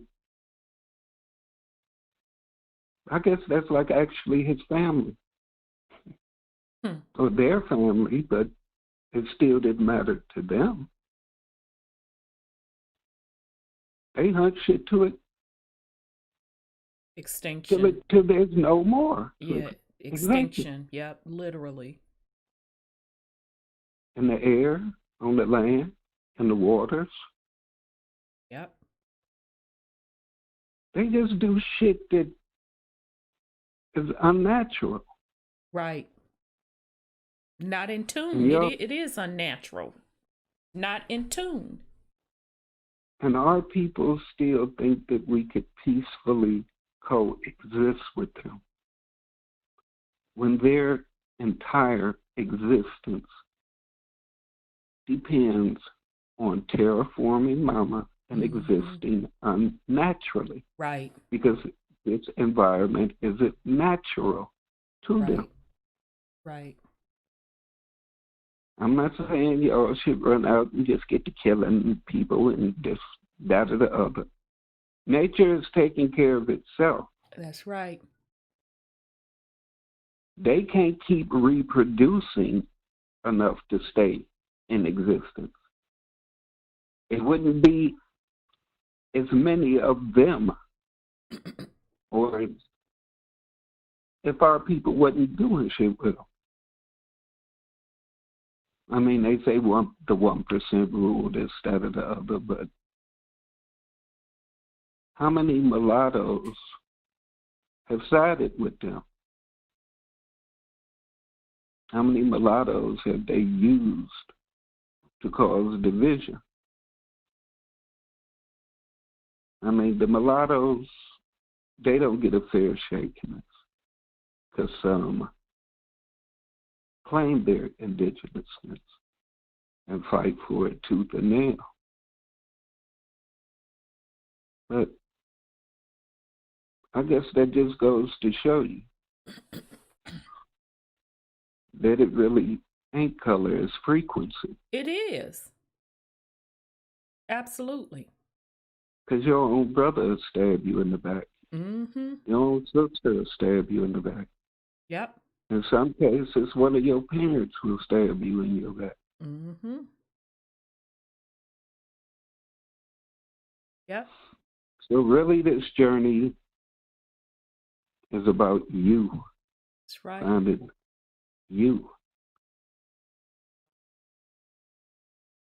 And I guess that's where that little circle will come in handy at, for you to block out everything but you. That's right. And mama. That's right. Love y'all, family. No. All right, fam. We are going to, since we've been talking about frequency and plasma, that's a damn shame. I haven't talked about my boy Donnie of Daytona, his little YouTube channel, because they messing with his stuff. I thought dude had had stopped making videos. And then one of his videos came across, and he captured, and I highly recommend you all check out his channel. This the one guy that has really good drone equipment, and he has put the equipment up so far up that he even captured the dome and captured like the stars embedded in the dome.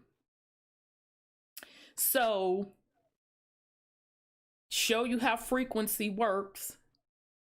Universe wanted me to see his video because I literally have not seen his work for a good 4 or 5 months come across my feed. And so he put up a video called Electric City,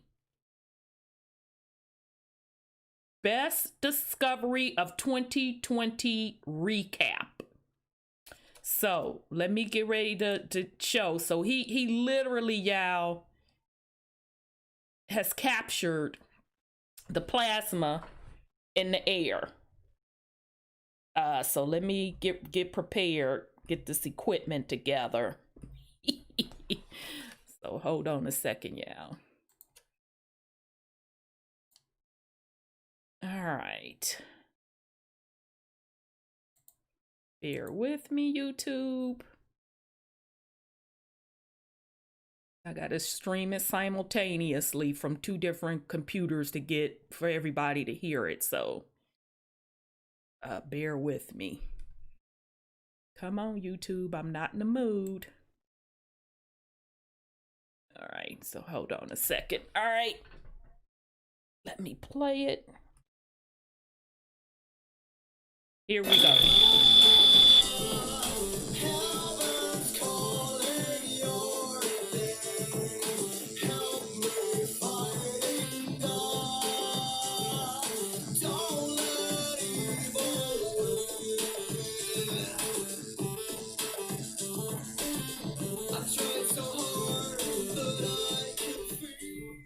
Hey guys, it's Donnie Daytona here, and of course I got my director, Bubba's. This goes with the electric universe, and that's pretty much what I'm going to title the video to keep the algorithm off my back. Well, we'll watch together, and we'll talk about what it looks like. All right, guys? So thank you so much for joining us. We're so happy. Bubba's, look at the camera. Look at the camera.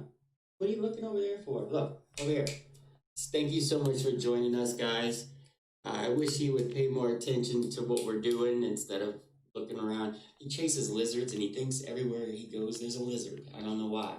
All right, guys, thank you for joining us. I'm going to get back to you and we're going to watch this recap of the most amazing video I think I've done this year so far. Check this out. All right, you guys, this is the video. This is the one where I captured some type of electrical signals scattering across the city. Let's talk about how it's set up. But first, we have to prove its validity. This got shared on a bigger channel. I think either Richie from Boston or Scariest Movie Ever. I don't remember which one used it. Of course, gave me credit, but there was people trying to say it was fake because they say it's a still with the stuff added in. But let me show you that it is actually video taken from a drone, because you can see at least one car moving down the street. But we'll get to that. Here it is from the broad view. You can see all the electricity down low. Now I just enhanced it a little bit so you can see it a little better. Like I cleaned it up better. But I go in deeper with this cut. And when I go in deeper, look at the street closest to the bottom of the image. You'll see a car right now at the bottom. See him moving at the bottom? Little car moving down the road. See, it is video. A lot of people thought it was just a still with some Photoshop. But there you can see what I think we're seeing is, because of the right density of the air that time in the morning, with the sun barely coming up, shining light in the right places, we're seeing evidence of possibly microwaves pinging from cell tower to cell tower. In my opinion, the sun is enhancing it, which is the reason why we're seeing a lot of it where the sun is casting the majority of its light here during sunrise. And this second object you see right here at the shoreline, this bright object that looks like the sun, isn't the sun. The sun's actually higher up out of frame. So this secondary object that's bright, that's rising, where these lines are kind of look like they're shooting out from, going across the whole city, probably pinging off towers, but it looks like the second sun, because watch when I go back to full shot, you'll see that the sun is actually up high. So let's go, let's check it out. Watch it again one more time. There, see, the sun's up high. That's probably just the sun reflecting on the shoreline of the ocean, because that's what we're looking at. Those buildings you see in the light there, that's the beach right there. And that's probably reflection off the water at the shoreline. But you see these going across, and you also see there maybe the light from the sun this early in the morning, angle of the sun and the density of the air, visibility and such, chemicals in the air, whatever. You can see there's a lot of chemtrails going underneath the sun. Maybe the perfect allowed us to see microwaves, because microwaves aren't visible, but maybe the timing, because I've never captured anything like this, and I film 30 hours a week minimum. So there you have it. One of the best discoveries that I did this year as a recap, hence the name of the video.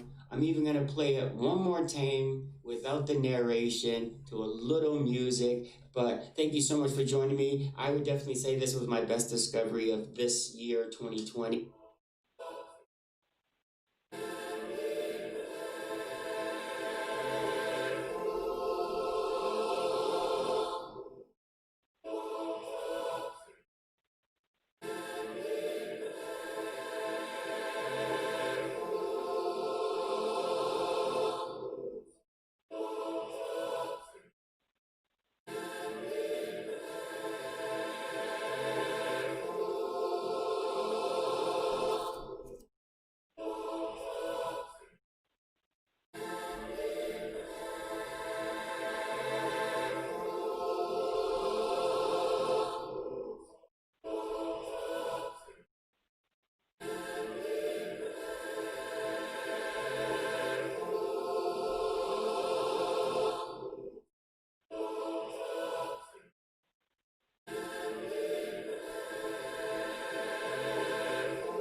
right, family. So again, that is Electric City, Best Discovery of 2020 recap. And that is Donnie of Daytona. I highly recommend you subscribe to his channel. He has a lot of great work. He's been doing it for years, sending those drones up.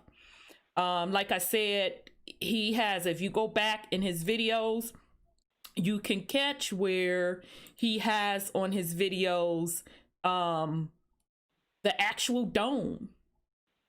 Literally, the texture of the dome, the stars embedded in the dome. So I highly recommend you check out his work. Donnie of Daytona, he's out of Florida, and that video is Electric City, Best Discovery of 2020 recap, in case you missed it. So great work as always, Donnie, and I'm glad I ran across your stuff, because I thought you had taken a break. So they're messing with your algorithms. Your videos aren't coming across as they should. I had to resubscribe and all of that, so for notifications. So anyhow, all right, family. So once again, Mama doing her job. So as I say, and I will continue to say, it don't matter what folks want to do anyway. She has the last say. So either you rocking with the frequency or you're not. Either you're going to get in tune with the proper universal vibration or you're not. And you can see it happening. That's why some people are just going stark, raving, crazy, out of their mind, because they can't adjust to the higher frequency.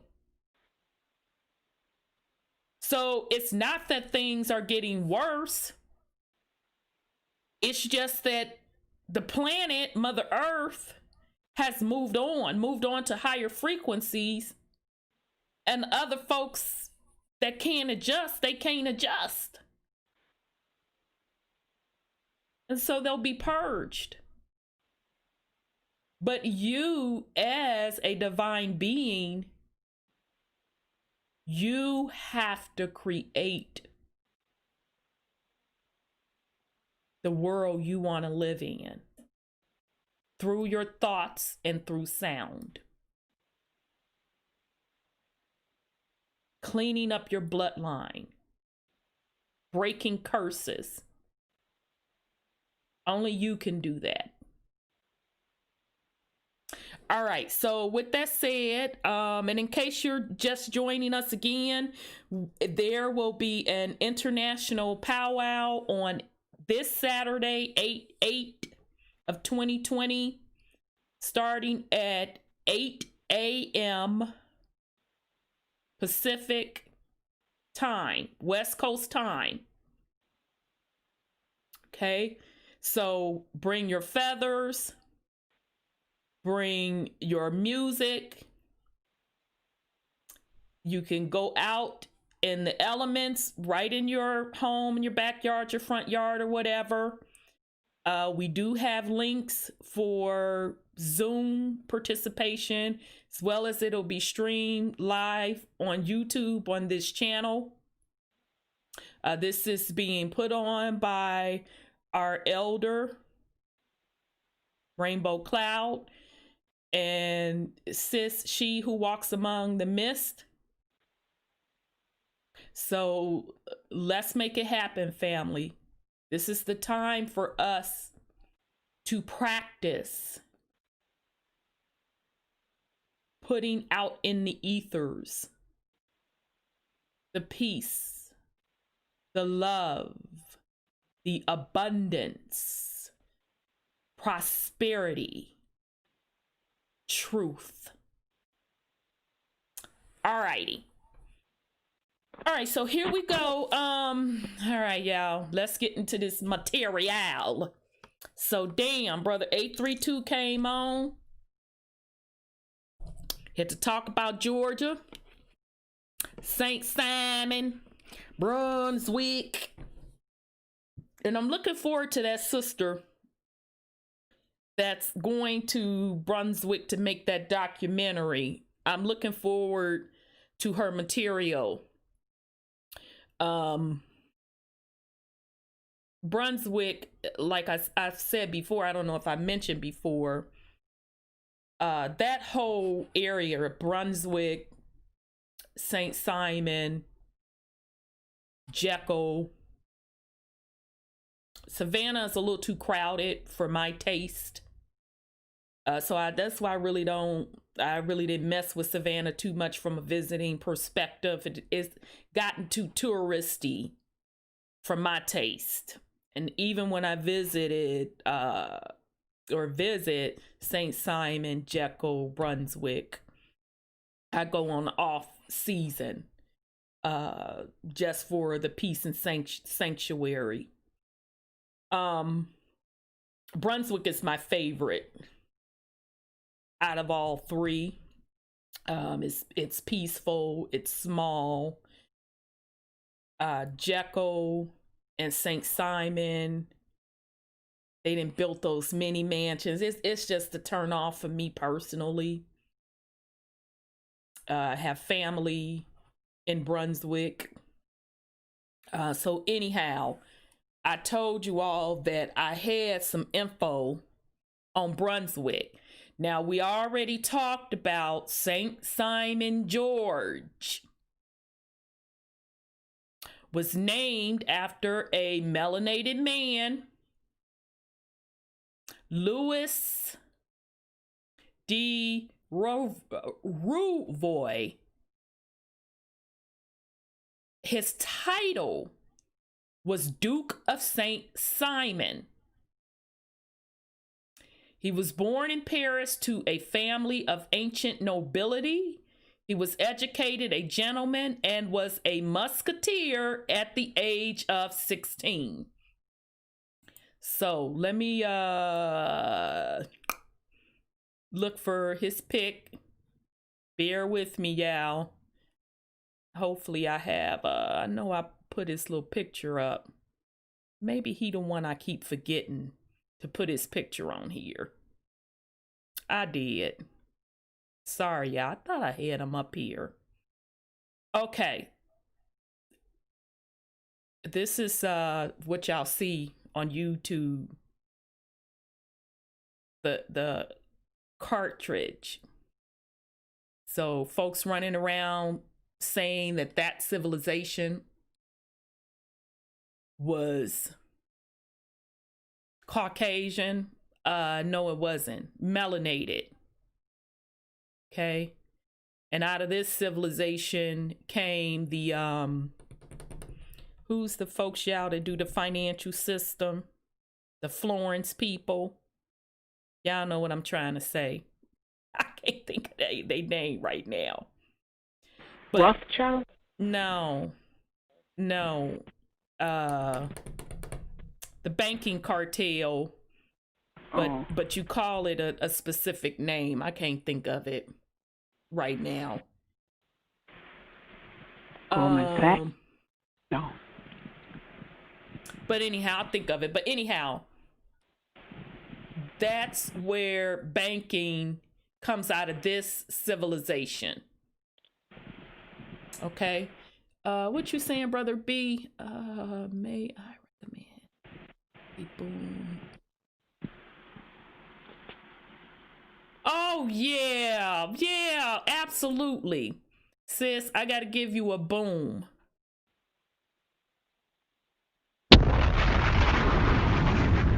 Brother B sends a shout out to you to get a boom just for being you.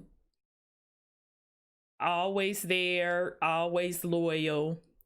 So, Sis Sandra, that was for you. That was your boom. Oh, thank you. Yeah, thank you. I was like, huh? Yeah, I had to squint to read it. Absolutely, brother. Absolutely. Damn, y'all, what's the name of the banking people? Out of Italy. Out of Italy. Rothschilds? No, it's not none of those names. They knew. Oh. It'll come to me. This is ticking me off. But anyhow, that's what this civilization where it came out of. Okay, so back to the thingamajig.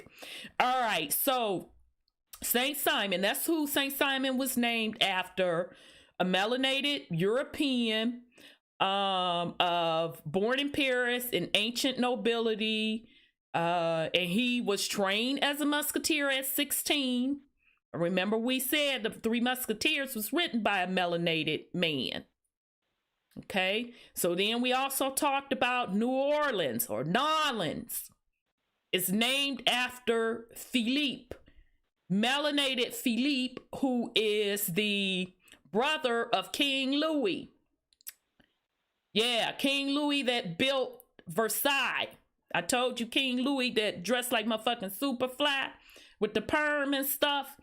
And I think, was it you, Brother Sean, or somebody said dressed like Prince? I'm like, damn, nailed it. With the blouses. with the blouses and heels. So Prince, we know you. One thing? You ain't never heard no rumors about Prince being gay. People may have thought he was because he was tapped into that divine feminine energy. Right. And ahead of his time. But ain't nobody ever accused him of being gay or bothering no children. Yeah, Prince was on some deep stuff. But Prince, we saying you jacked your style from King Louis. Because do y'all know Prince? Somebody did an entire book on the way Prince dressed. Because you know all of his clothes was custom made. So somebody put together a book with just all his motherfucking outfits. What you say, Brother Sean? He got some of the style from Jimi Hendrix, too. Yes. Rhonda, was that, I don't know if my son is trying to say this, Springfield or Spring on the banking? No. Yeah, it is. The Springfield or Spring? I always like to say Medici, but it's not that. My contrast. Medici. Medici. Yeah, but it's called something else though, y'all. Oh. But it is that same line. What you say, Brother Sean? Merovingian. I couldn't hear you. Say it again. The Merovingian. That too is the same. It's the same line. That's the same line of people. Get to the Pope. Phoenicians. Thank you, Purple Peel. God damn it! I'm like, I know. Yes, Phoenicians. Absolutely. So that picture that I'm showing of the Carthage civilization, which was melanated, the Phoenicians came out of that civilization, and the Phoenicians are the founders of the banking that we know today. The Phoenicians behind the scenes, the melanated Phoenicians, still run the banking today. So all the other names that we were mentioning are offshoots of that, but they report back into the Phoenicians. That's what I was trying to say. Yes. Thank you, Purple Peel. I'm like, no, I'm sorry. Go ahead, brother. That head in the middle, though, looks Asiatic. Even as the beard and the mustache, like. Yeah, I was kind of, I'm like, maybe I shouldn't read into that. But I thought so, too. I thought maybe I was reading into it. So I don't know if they're symbolizing the merging or, the linking up of those two kingdoms, if that makes sense. But I would agree. I mean, the original Asiatic was melanated. Yeah, oh, absolutely. Absolutely. But they're both melanated, that's for sure. I'm just looking at the difference in the features. Yes. And remember when we talked about this, I read to you all where the Carthage lady has supposedly and allegedly bought the land from the indigenous people. I'm like, okay, here we go with the fuckery. That they allegedly and supposedly had bought something from the indigenous people. And as always, started expanding out. Okay, so that's what's up with St. Simon George, melanated man. His title was Duke of St. Simon. So that's what St. Simon Island is named after. We talked about Orleans. It's named after Philippe in Paris, brother of King Louis. His title was Duke of Orleans. Now, let's get to Brunswick. Brunswick was also named after a melanated brother out of Europe. So let me pull up his little picture. I should have his picture. Let me see. Yeah, but the sister on top, though. Huh? I say, but the sister on top. As she should. Oh yeah, I'm just saying that shows that they recognize. Exactly. Exactly. Yep. Okay, so let me get off this show. And that's how that Asiatic man got his fame and power off of her. Right. Absolutely. So this was actually, y'all was supposed to be getting this to y'all a couple of weeks ago, but y'all know how we rock and go in. This was from Brother Caramel's series that he was doing about them swarthy Europeans. So it's up out of one of the his sources, a book. So I just screenshot the picture so we can read what we talking about to capture what we're talking about. I could have sworn I put a picture of the Brunswick dude. All right. The Anglo-Saxon records of the 11th century and examples of the name Brunin are somewhat numerous in documents of the same period. At the present time, old place names of which the word Bron forms the chief part, such as, I know Purple, you know how to pronounce this. Shit, you know all of those European, German, and Russian. Brunswick or Brunswick or Brunswick are common in Germany. The custom of calling people by colored names from their personal appearance or places after them was clearly not peculiar to our own country. It is probable that the name Brunswick was derived from the brown complexion of its original inhabitants. The map published by Ripley, based on the official ethnological survey of Germany, shows that parts of the country near Brunswick have a higher percentage of brunettes than the district further north. Okay, so the point that this author is making is that the term brun is associated with brown, and that's where the term brunette comes from. So it's saying brown people basically.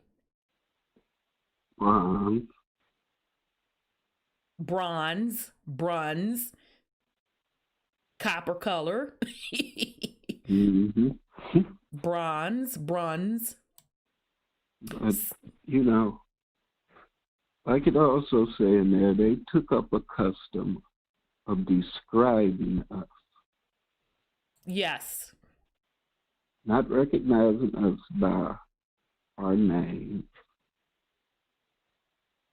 but describing us, and they're still doing it, and our people still accept it. It's still accepting even it. though they admit that that's what they did. Right. A reclassification act. Yep. And they can change our what we are how many times? Yep.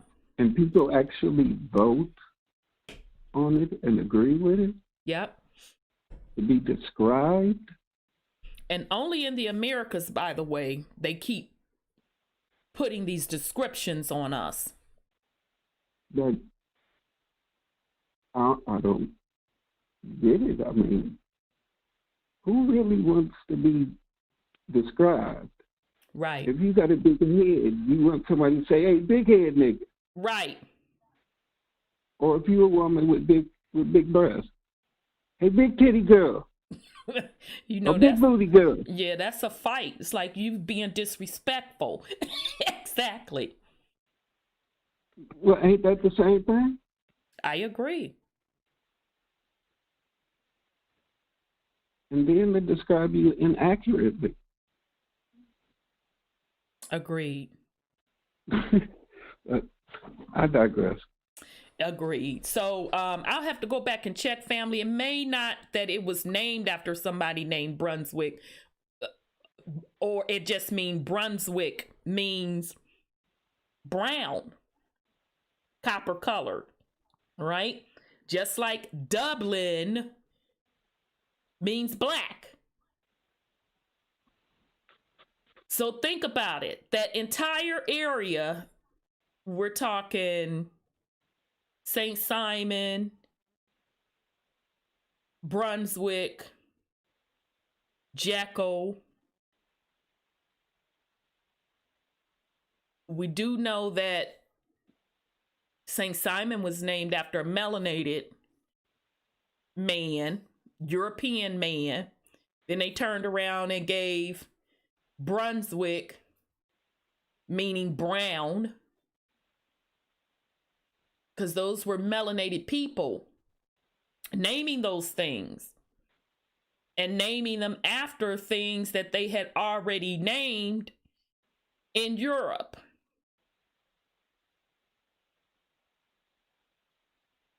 Because if Caucasians discovered it, why the fuck would you call something black land? That don't make sense to me. Wouldn't it be Caucasian land or white land?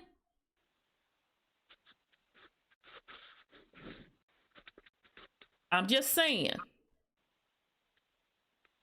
All right, so we're going to get back into the material even further. So I'm minding my business, doing my little genealogy, because I was able to get back on track, pick up another nugget on one of the sides that I was having a difficulty with. So I started digging into those Freedmen records. I highly, highly encourage the family, when you're doing your genealogy, also look at those Freedmen records. You may find your folks on there. Just to read through some of them are fascinating. It's very much so fascinating. And I also saw white people on some of those Freedmen records as well. Okay. Another source, and I think Brother Sean, you mentioned this, Family Search. It's free. That's actually an offshoot. That's the Church of Latter-day Saints shit. Mm-hmm. But the thing is, if families went off into this together and everybody got a free membership and built off of each other's stuff, you could get a whole lot further for free. Absolutely. Absolutely. I started building our stuff out, and now I'm sharing it with my elders, and they're like, whoa. I'm like, I know, right? And I even saw other relatives that we've never met link up the same records, and I'm like, wow. And one of my, that would be my great cousin, put her grandmother on there, and I was able to verify and link, what was it, great third grade on that side, because she put that picture up, because I knew her grandmother as a little girl. I'm like, oh my God, that's Aunt such and so. But because she put that picture up there, I knew without a shadow of a doubt, that's my people right there. So yeah, Family Search, which I was shocked. I didn't know that was the Church of Latter-day Saints. That one's free. Ancestry, like Brother Sean said, you know, get together with somebody. Y'all split the little membership in the family and make it happen to do your research. But the information is definitely there. You just have to be patient, and you just have to keep digging. So now, I'm sorry, go ahead, Brother Sean. I still say we should do freedom of information, like, to get all that. Absolutely. Everybody else doing it. I mean, if this is the time to speak up and put everything out to the universe, we speaking out about something, it might as well be something that actually benefits us, something that's revealing to the world and to Mama, showing her that we are about her business. Right. And make it happen, because there's no reason for them to keep records of us. If everything's supposed to be disclosure, that Sarah just Sarah, you know, all these aliens are supposed to be revealing themselves, and all this stuff, all this fantastical stuff is supposed to happen in the Sarah just Sarah, but none of it addresses us specifically. Right. It's about including everybody and everything else. You're talking about fucking lizards and all type of other shit that's supposed to fucking be cloaked and all this, whatever they say supposed to happen. Right. Bottom line is, it don't talk about us. Right. And who we really are. Right. Telling the truth about that. Because we have to do it. Because it's not for them, it's for us. I've always said that. It's not their responsibility. And, you know, I really don't give a damn what they do. It's our responsibility. We have to do it. Only we can change it. Exactly. But I totally agree with you. Sis Cheryl said Brunswick, Georgia was named for the Duchy of Brunswick, Lunenburg in Germany, the ancestral home of George III and the House of Hanover. Very good. Thank you, sis. Huh? It's a Brunswick, Ohio, too. Damn. There go King George, melanated King George.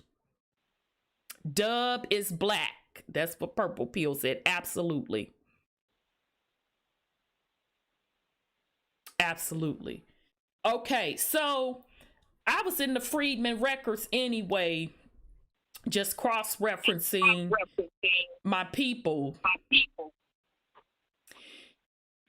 And I opened them records and just some fascinating shit jumps out at you. So, interestingly enough, before I share the screen, and we're going to go into several Freedmen records tonight from different states. But and then it's also gonna coincide with the White Trash 400 Year of Untold History of Class in America by Nancy Eisenberg, as we're getting into the Civil War chapter of that. But interestingly enough, I've shared this before. If you look at the Dawes Rolls and all of them other 5 civilized tribe rolls, I was just straight disgusted. Because I looked at them and they list heritage. And I literally saw on there white, 1/8 Indian, 1/4 Indian, white, very, very little full blood. Now, what tripped me out 2 times on their particular 5 civilized tribe rolls, I saw the names of my people on those rolls, but they were saying they live out west. I'm like, my people don't motherfucking live out west. We weren't out west. So what I'm saying is the evidence is there of identity theft. Because I just don't get how you was melanated in the South. Then all of a sudden, same time period, you show up on these 5 civilized tribe rolls, and now you white.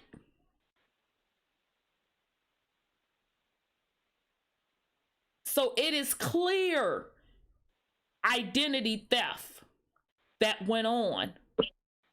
And folks taking other folks' names, going on those particular roles. But don't they admit nowadays that it's not a matter of blood, it's membership? I was just looking at them roll. I'm like, how the fuck you quantify 1/4 of something? Where they do that at? Like they say, like we say in the South. Where they do that at? Well, you know, they justify that with the 1 drop rule. 1/4? I'm like, get the fuck out of here. 1/4. 1 drop. Just straight disgusting. Straight up disgusting. So. But I don't get. I'm sorry, how is it 1/4 make you an Indian, but 1 drop make you black, but black is the Indian? Right. That's my point. So it's okay for the 1/4 Caucasians. It's okay for you to have 1/4 to be Indian. But melanated people will never be. If you don't get the fuck out of here with that bullshit. But yeah, you literally see the forgery there. It's there. It is definitely, the identity theft it's definitely there. And for them to have the audacity to put on those rolls white, I'm like, oh, y'all was bold in the MF. If these supposed to be the Indians that you didn't chase off of their land, how they white? How most of them on them rolls are white and they 1/4 this, 1/8 that?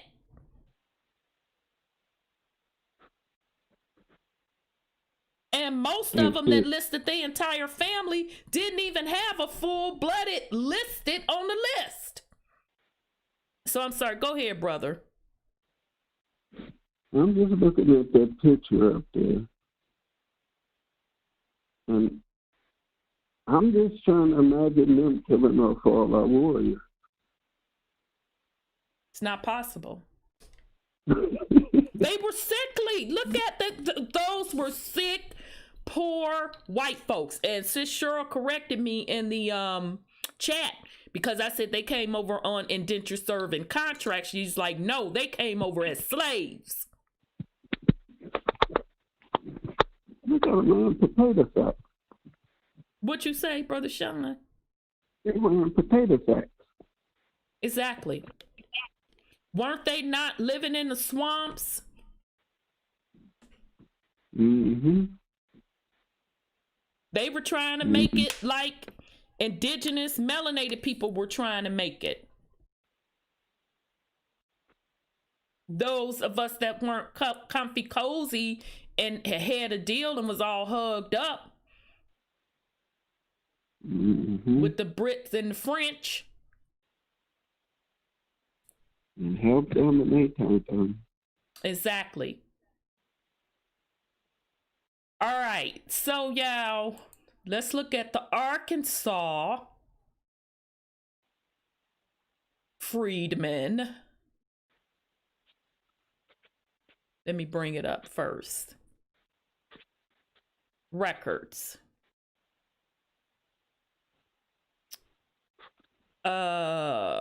Here we go. Let me bring this so y'all can see it. YouTube browser. Keisha Murphy said, and they'll add or take relatives off, change the spelling of a name, or even more on a different card. That makes sense to me. Yeah, they do all that.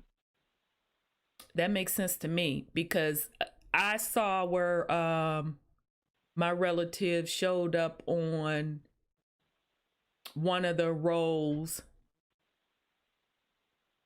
and they were already listed on the census, one of my relatives as mulatto. The other relative was listed clearly as black. Like 20 years worth of census, that only particular name in that area. Then I go to the Indian rolls for that area and I see 3 of my relatives' names on the rolls. 2 listed as white. One of the relatives, the woman relative, was listed as Blackfoot.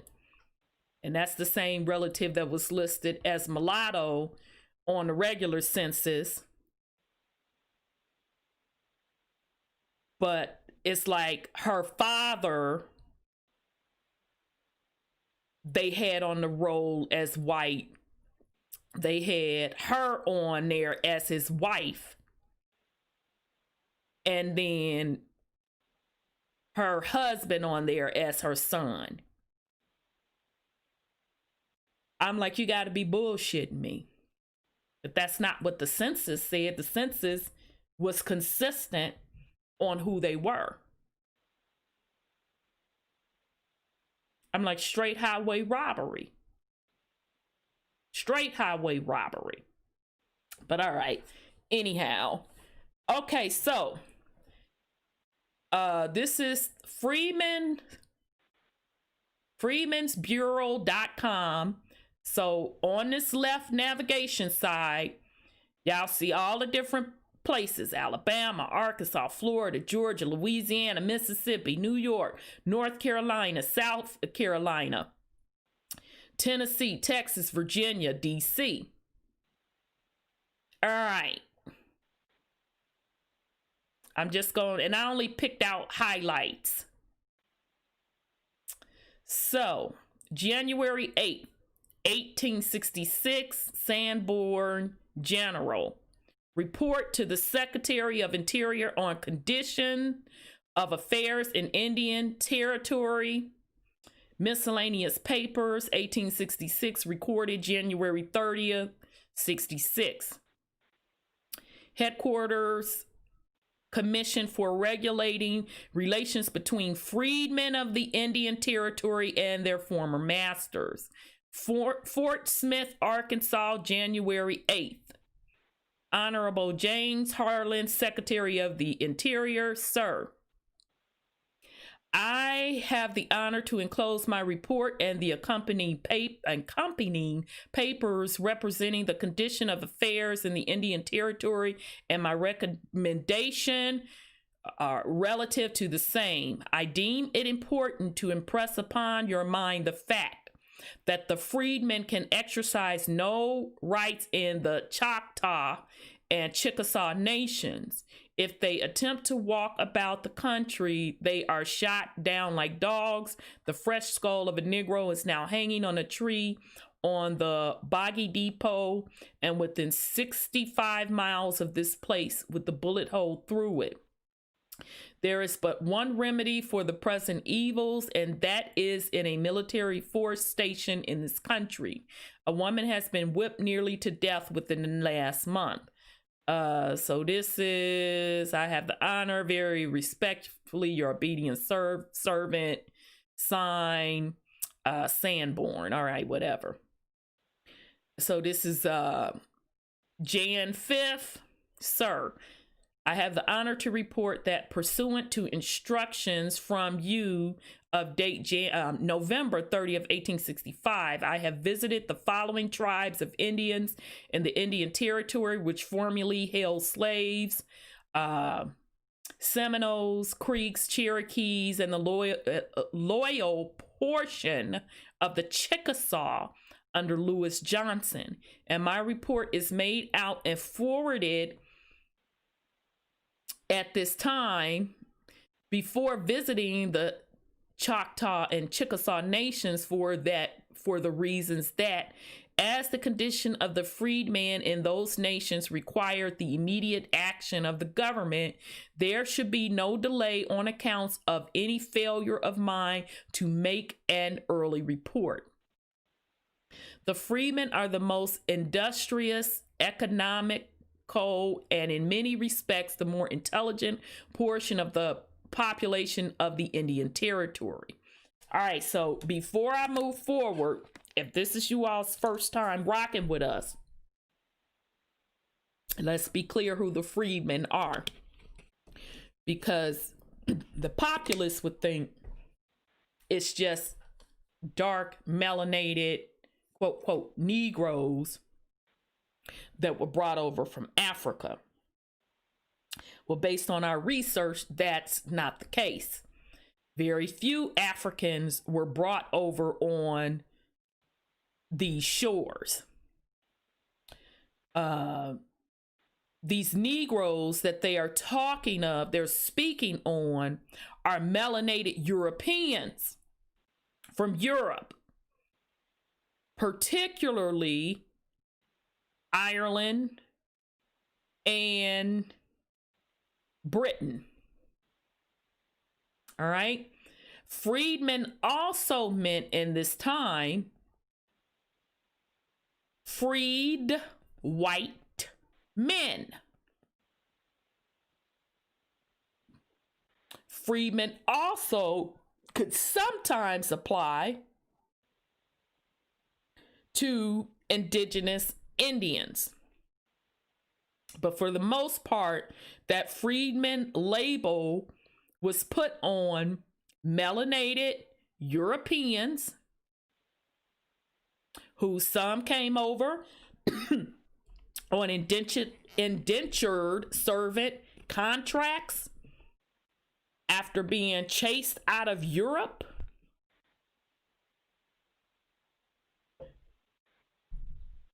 Or white folk that had been freed from slavery or an indentured servant contract. Okay?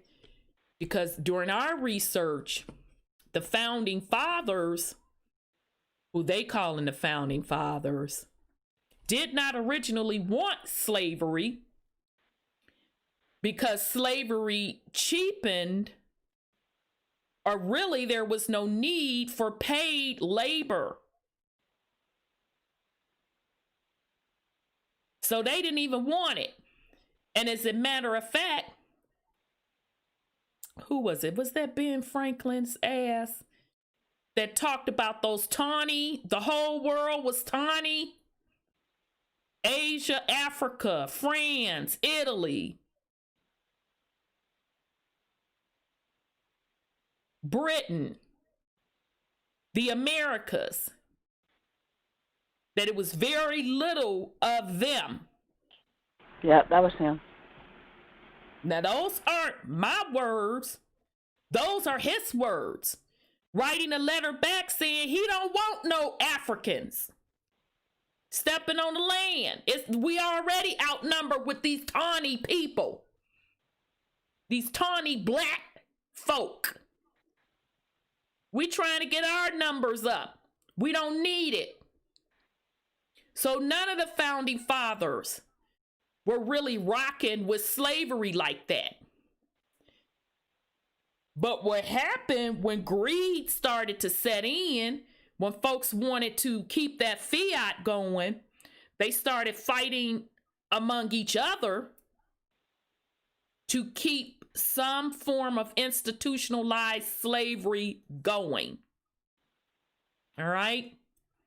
So I can just only guess as we're reading this that all of this warring that was going on and the nations were split, the indigenous nations were split, and then they were forming up together to make their confederacies.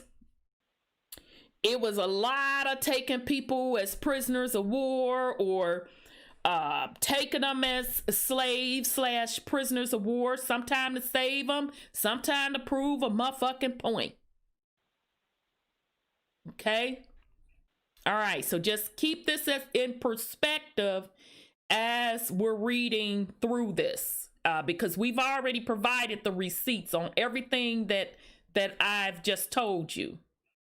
All right, and then later I'm gonna pull up and show you all of the wars that had jumped off, them Indian wars, and we're gonna line up the nations and who started teaming up with whom against who. And you're gonna, the shit's gonna trip you out. And then it's also gonna prove a point of this 5 civilized tribes bullshit. Because one of the area my people are from, Natchez, there was indigenous Natchez Indians. You could still look on the map and they tell you, Natchez Indian. So that's just one example. Okay, so they existed. So you just gonna say fuck all of that. You got to fit in one of these 5 boxes. And if your family didn't make it on that box, oh the fuck well. When there were thousands and thousands of tribes. Because it was based on the territory you lived in, the area you lived in, and then based on your family. So now, white folk, you think or you expect for me to believe that who you are telling us are indigenous are made up of those 5 civilized tribes? That's what you expect for me to believe? And based on your own records, these aren't WAS records. They're your records. Right after the Civil War, they went on the rolls as white. Yeah, right. Okay. So, folks, I'm sorry, go ahead, Brother Sean. $5. $5. And folks that's identifying as Native American, if you are throwing shade at melanated indigenous, who y'all want to call black folks African, you better check yourself. You better check yourself real deep. Because those records, I see white.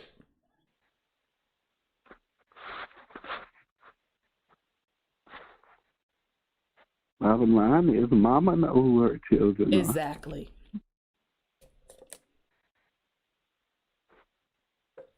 Exactly. So Native Americans, you have a lot of cleaning up to do too. You have a lot of cleaning up to do. Because you have taken on that identity, and even the ones that your particular lineage does tie back to that heritage. You went along with the fuckery too. You went along with it. But now your nations are suffering. Literally, on those reservations, you are in worse shape than melanated people. Literally, you're in worse shape. As you allow, and y'all know the people that are holding those seats as the chiefs of those nations, you know that they're not pure blood. You know that they not doing the right thing, and y'all just sit back and let them keep robbing you and dogging you out. When you and yours are starving, you strung out on drugs, very high poverty rate. Yeah. And they raking in millions. And that's acceptable to you. You all got a lot of cleaning up to do. And your bloodline as well. If you're supposed to be tied to the land, tied to Mother Earth, you knew that shit was wrong out the gate. And you definitely know what's going on now. You have to clean it up. So I'm sorry, go ahead, sis. Well, I wanted to mention some of the agents that was doing the registry were crooked. They were holding the people at gunpoint, the real melanated Indians, to not register. And they closed the registrations early. They used Jim Crow laws, really, to keep the people from registering. So I know some of my relatives who were born around the time of registration, they couldn't register because they prevented them from registering with, guns and all that kind of stuff. So, and then the European was paying $10 or $5 to get their names on there, and just because they wanted the land. So that's some of the things I heard they did too. They did a lot of it's definitely it's been atrocities that was most definitely done on the land and to the people, most definitely. And it's cleanup time. That's just the bottom line. But you say that's the first Jim Crow? I I would say that. That's a very good analogy, sis. Absolutely, it was the first Jim Crow. Absolutely. But there's some things that they can't clean up. I mean, it's not in them to do it. It doesn't. The truth doesn't benefit them, just like nature doesn't benefit them. I mean, if you just really think about it, to clean it up for them is suicide. Well, and they already feel their fate with the writings. They're already on board for the new contract. Those who have souls that have signed on to those contracts and are still looking to reap benefits from them, they're already in the new system. They already signed on for that new 26,000 years cycle. It's already done for them. Nothing they can do. Well, do you? Because they still fighting for it. They still putting that out into the universe at a time that they should be breaking from it. Right, right. They're fighting and killing for the system. They're putting their heart and soul into saving the system. Their choice has been made. They didn't told mama, they didn't told the universe what the fuck they gonna do. And now mama gonna show them what the fuck she gonna do. Exactly. True. They did it to themselves. We in the age of knowing. That's right. You shouldn't be signing shit. You shouldn't be running around saying shit. You don't know what the fuck you talking about. Right. You just regurgitating somebody else said. You're strengthening their spell. Indeed. And they doing it to themselves. Yeah. Making pledges, taking oaths. Yep. It's bad. To the Constitution, they're taking oaths. Absolutely. Absolutely. Not to any particular individual. Yep. So as far as they concerned, if any of your actions is fucking up the corporation and going against the Constitution, you're a terrorist to be put to death. Right. And our people are fighting for this. Right. They done so. That's on them. Yeah, it is. They chose the system over mama. It is. It is. And for the melanated people that, you're researching your heritage, I know that, they saying, JB, you can't hear Brother Sean. I hear him good. So he'll just speak up a little bit more. I heard him fine. And so melanated people, as you're researching your heritage, I know there's some people out there, some melanated people out there that are using as a badge of honor. I found my people on the road. My family got their card, blah, blah, blah, blah, blah. Don't take that on to feel bad about anything. Because quite frankly, who are you trying to prove something to? Are you trying to prove it to the BIA, Bureau of Indian Affairs, that's under the U.S. corporation who they cut the deal with? Or are you doing the research and the search for documentation purposes for you and yours? Because I do see some of that going around. And I want you to keep your head held high. And that's no matter what you find. Keep your head held high. Live in your truth and keep it moving. Because I'm not personally impressed. Now, this is just moi.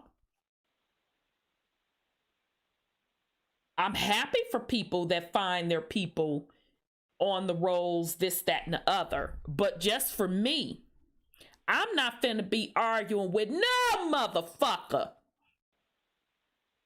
to accept me and mine into their shit. I'm not personally impressed with it. Because if they treat their own people like shit, the BIA, you treat them like shit, have them living in poverty. I know I ain't got shit coming. Mm-hmm. So I just want to put that out into the ethers for folks that's running around, and I see you. I see you. And a lot of other people see you too. You want to put your motherfucking ego on your back. Well, my people got recognized. Beautiful. So then that means what? So I'm just putting it out there as encouragement to, you know, melanated people. Keep researching your heritage, but do it for you. Do it for you and yours. You don't have to prove a motherfucking thing to nobody because you are who your folks are. End of motherfucking story. I'm not pulling out no documentation for no bitch. I'm not going in to see this one links there, this one. You can kiss my fat copper color ass. It ain't gonna happen. And I don't give a fuck who asked. Exactly. This is my journey. So I'm sorry. Go ahead, Brother Sean. I mean, what is there to prove to anybody? You're here. They know who you are. The fact that you exist, your blood, it ain't the piece of paper or what they write down that validate who or what you are. It's you recognizing yourself. It's you not pretending to be everything that they call you. Exactly. Because none of what they call you is what you called yourself. Nope. The ancestors ain't called themselves none of these things. Nope. But we are sitting up arguing and debating to be members of a name. Exactly. Of a corporation. That don't like your ass no way. Shit.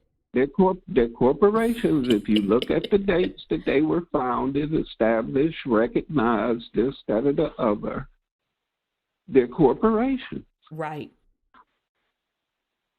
Anything listed within that system that is generating any type of funds, no matter how they label the funds, are corporations. Right.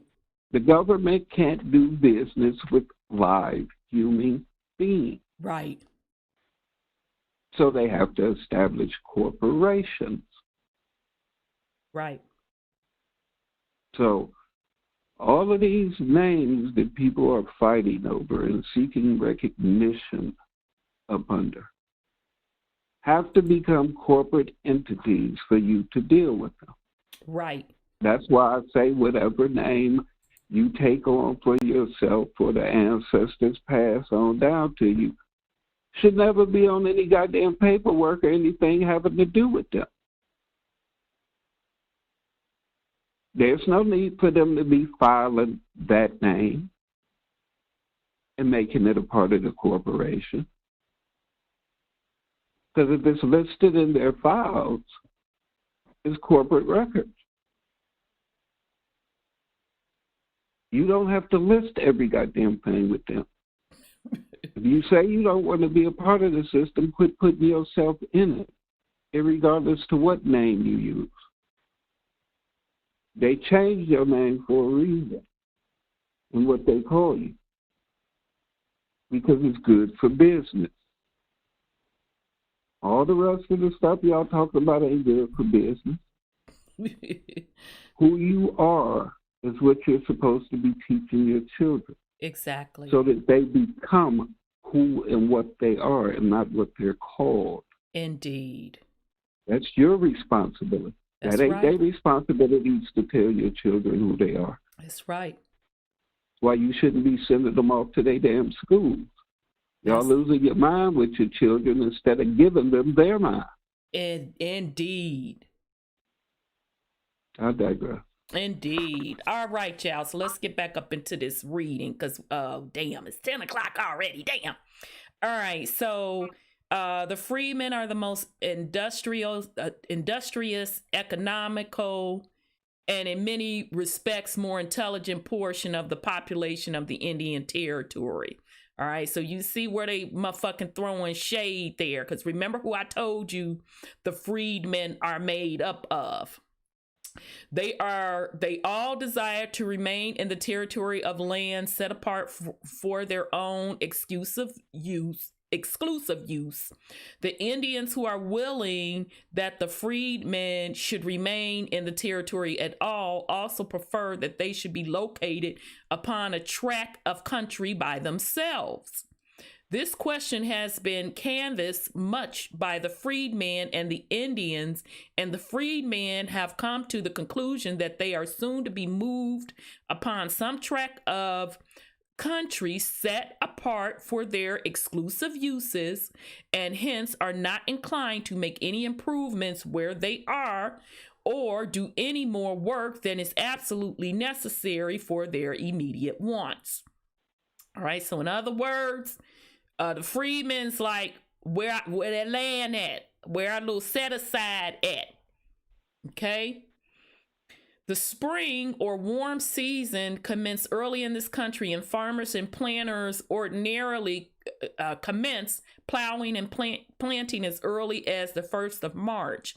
Hence, you will see that it is the most vital importance if lands are to be set apart for this population, it should be done at once, and if not, they should be so advised immediately so that they will be induced to make other arrangements.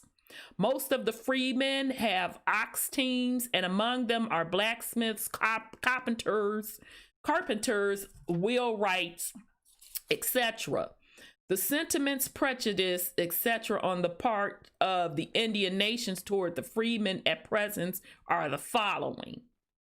The Creek nation look upon the freemen as their equals in rights and have or are in favor of incorporating them into their tribes with all rights and privileges of native Indians. The Seminoles entertain the same or nearly the same sentiments and feelings as the Creeks. The Cherokee are divided in sentiment. A portion, and not a very small portion, think that the government should move the Negroes from this country as it has freed them, while a portion, including the principal chief Downing, are in favor of having them retained in the nation and located upon some tract of land set apart for their exclusive use. And Colonel Downing says that this policy will obtain in the nation and the civil rights will be according to the freedmen before a great while.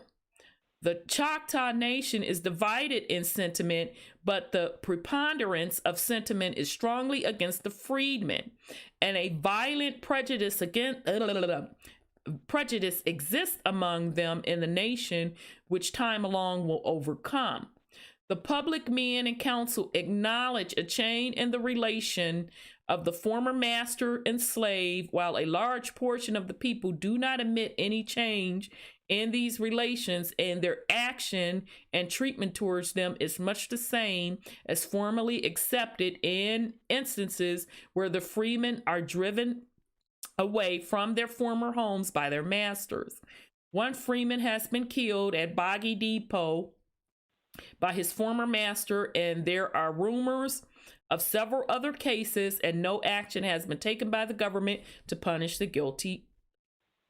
party guilty. As indices to the feeling in the Choctaw Nation, I enclose copies of laws passed by the National Council in October last, marked Exhibit A, and a letter dated Jan 1st, 1866 from Ann Folsom, one of their prominent men, marked Exhibit B. My own conclusion is that the public sentiments of this nation in regards to the freedmen is radically wrong at the present time. The Chickasaw Nation is still holding most of their Negroes in slavery and entertain a bitter prejudice against them. They have provided by law for the gradual emancipation of their slaves and excluded all from the nation who left it during the war. In other words, all Negroes who left the country and joined the federal army are prohibited from returning. Well, shit, in the Chickasaw motherfucking defense, what's wrong with that? Unless I'm missing. If you left up out of the nation to go fight against us, hell no, you can't come back. Kick rocks. So I gotta agree with them on that. And that once again shows you that it's more to the story than what they're telling you. Go ahead, sis. You remember that picture I sent you? I don't know if you looked at it. That the Confederates were Indians. Yeah, because remember we showed it on the air. Thank you, sis. Let me find a motherfucking picture again. Yeah, we talked about it. And I'm saying it. Now I got to remember where I put it at. We showed the Confederate flag.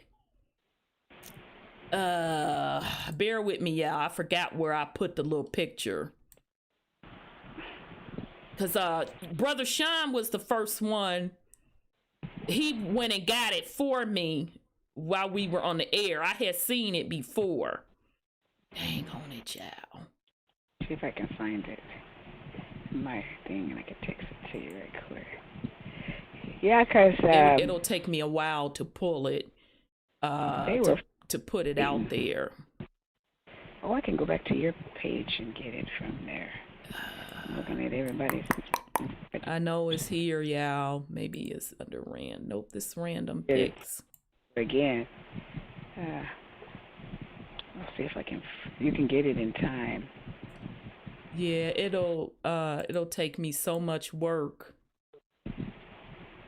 to pull it up. Chicago Indians. Damn, y'all. I know we had it because we talked about it. I put it up and I saved it. I just don't know where I put it at. I think it's coming to your telephone number now. If I get the right one. Send it to you again.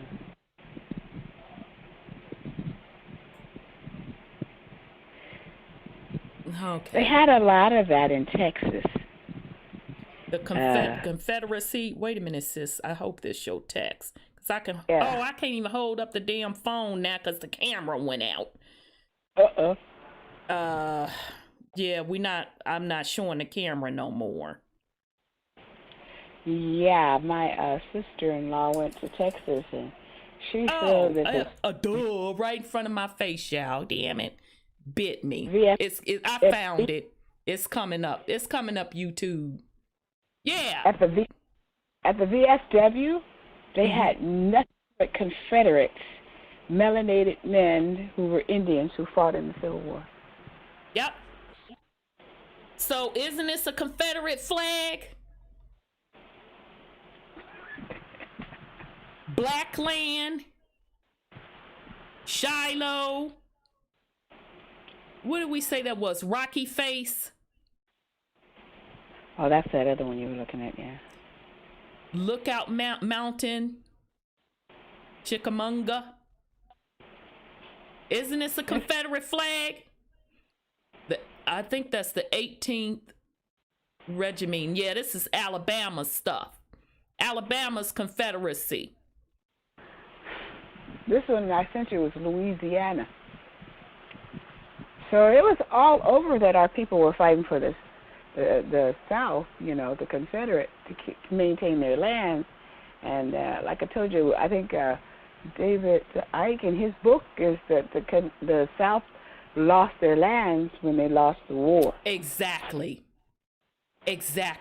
So that's what the confederacies were, the tribes forming together, and some of them formed the nations, those nations that we know today. But they formed together these confederacies to keep Fight their Abraham. land. What you say, sis? Fight Abraham. Now that's the point. They fought Abraham Lincoln. Yeah, we're gonna get into that, because we do know Abraham Lincoln was melanated. We already linked him back to those melanated nobility families over in Europe. Okay, so yeah, that's the flag we talking about, y'all. Okay, that represents the Confederacy of those indigenous Indian nations. All right, so in the Chickasaws motherfucking defense, no, I ain't letting you back in. You went and hugged up with them, so hell no. You ain't coming back. So I can't even fault Chickasaw on that now. All right. This is also true in the Choctaw Nation. It is reported to me by Chief Lewis Johnson that Governor Colbert stated to many people and publicly before leaving for Washington that they should hold the slaves until they could determine at Washington whether or not they could get pay for them, and if they could not, then they would strip the naked and drive them south to Texas or north to Fort Gibson. So bitter is the feeling against the return of the Negroes that have been in the Federal Army. Okay, so see how the story changed? Because up there, he was saying, you know, they treating the Negroes like shit, they ain't shit, this, that, and the third. But now, you pretty much admitting that they kicking them out, and they don't want to be bothered with them because they had hugged up with the Federal Army. All right. Return of the Negroes that have been in the Federal Army, that Major Coleman and myself have concluded that it's not safe or advisable for Lewis Johnson and party to return until troops are stationed in Archbuckle. At the request of the Indians, I enclosed paper marked Exhibit C showing what terms the loyal Indians demand of the disloyal before living with them. So did y'all catch that? Showing what terms the loyal Indians demand of the disloyal before living with them again. Many Negroes have been shot down by their masters in this nation, and the government take no steps to punish the guilty. My conclusion is that nothing can be done to ameliorate the conditions of the freedmen in the Choctaw and Chickasaw nations until there is proper military force stationed in Boggy Depot, Fort Towson, Washita, and Archbuckle, and that my advent there at the present time to carry into effect your instructions would be the cause of much excitement, while nothing would be accomplished, and insults and disgrace be likely to follow. The first step towards the accomplishment of anything for the freedmen of those nations, or even towards enabling the loyal Indians to return with the freedmen associated with them, is the garrisoning of the military posts. It is possible that much more might have been done to change and correct the public sentiment of those nations. if all the federal officers brought in contact with them had been decided in their own idea that these classes were free and endeavored to impress this view upon the Indians. But with the public sentiment and law of these nations as it is, and the most prominent of the public men absent, I am certain that nothing can accomplish more than to commence the correction of public sentiment, which I have endeavored to do by circulars here with enclosed marked Exhibit D, and which the agents will circulate and explain throughout their respective tribes. Okay, so he basically gonna set up and say, because he started off saying, yeah, the Indians treating the Negroes like shit, this, that, and the third. 1, 2, 3, 4. So then as he get down further, he had to tell the truth. Well, yeah, they don't want to be bothered with the Negroes that went and joined the Federal Army. Okay, well, shit, that's fair to me. Yeah, and by the way, they don't even want to be bothered with their own that are in their nation that sided with the Federal Army. Okay, again, so what the fuck is unfair about that? So that once again proves to us the narrative that they are telling us is false. It was really melanated on melanated with whites mixed in there, but it was a European melanated against indigenous melanated. And there was a lot of turncoats in the indigenous nations hugging up with the Brits and went to fight with them. Because remember, even in those indigenous nations, they were intermarrying with the Europeans, the melanated Europeans. And if you're doing your heritage, you'll see the shit. I saw the shit in my family on both sides. Okay. All right. Okay. The condition that we read that.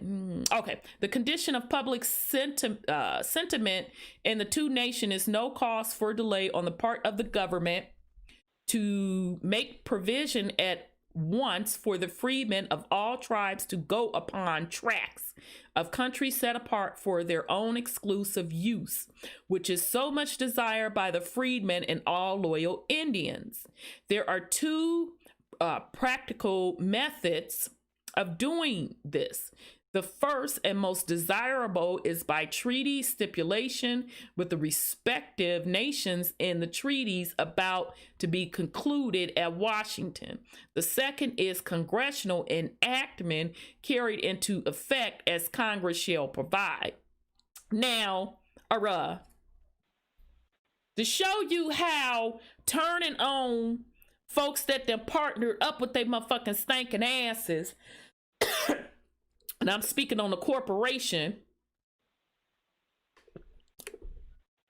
Now these Negroes and these Indians that went against their nation, they was fighting on behalf of the corporation. So shouldn't the corporation be taking care of them? Why are they running back to the Indians, asking the Indians to take care of them? There should be set apart a tract large enough to give a square mile to every 4 persons, as there is much wasteland in the nation. The tract or tracts should be the most fertile in the territory, as the freemen are the principal producers, and should in all cases touch either the Arkansas or Red River, so that the crops could run out on flat boats. Reference should be made to timber and prairies, as well as bottom and upland. Persons, not freedmen, y'all notice that shit?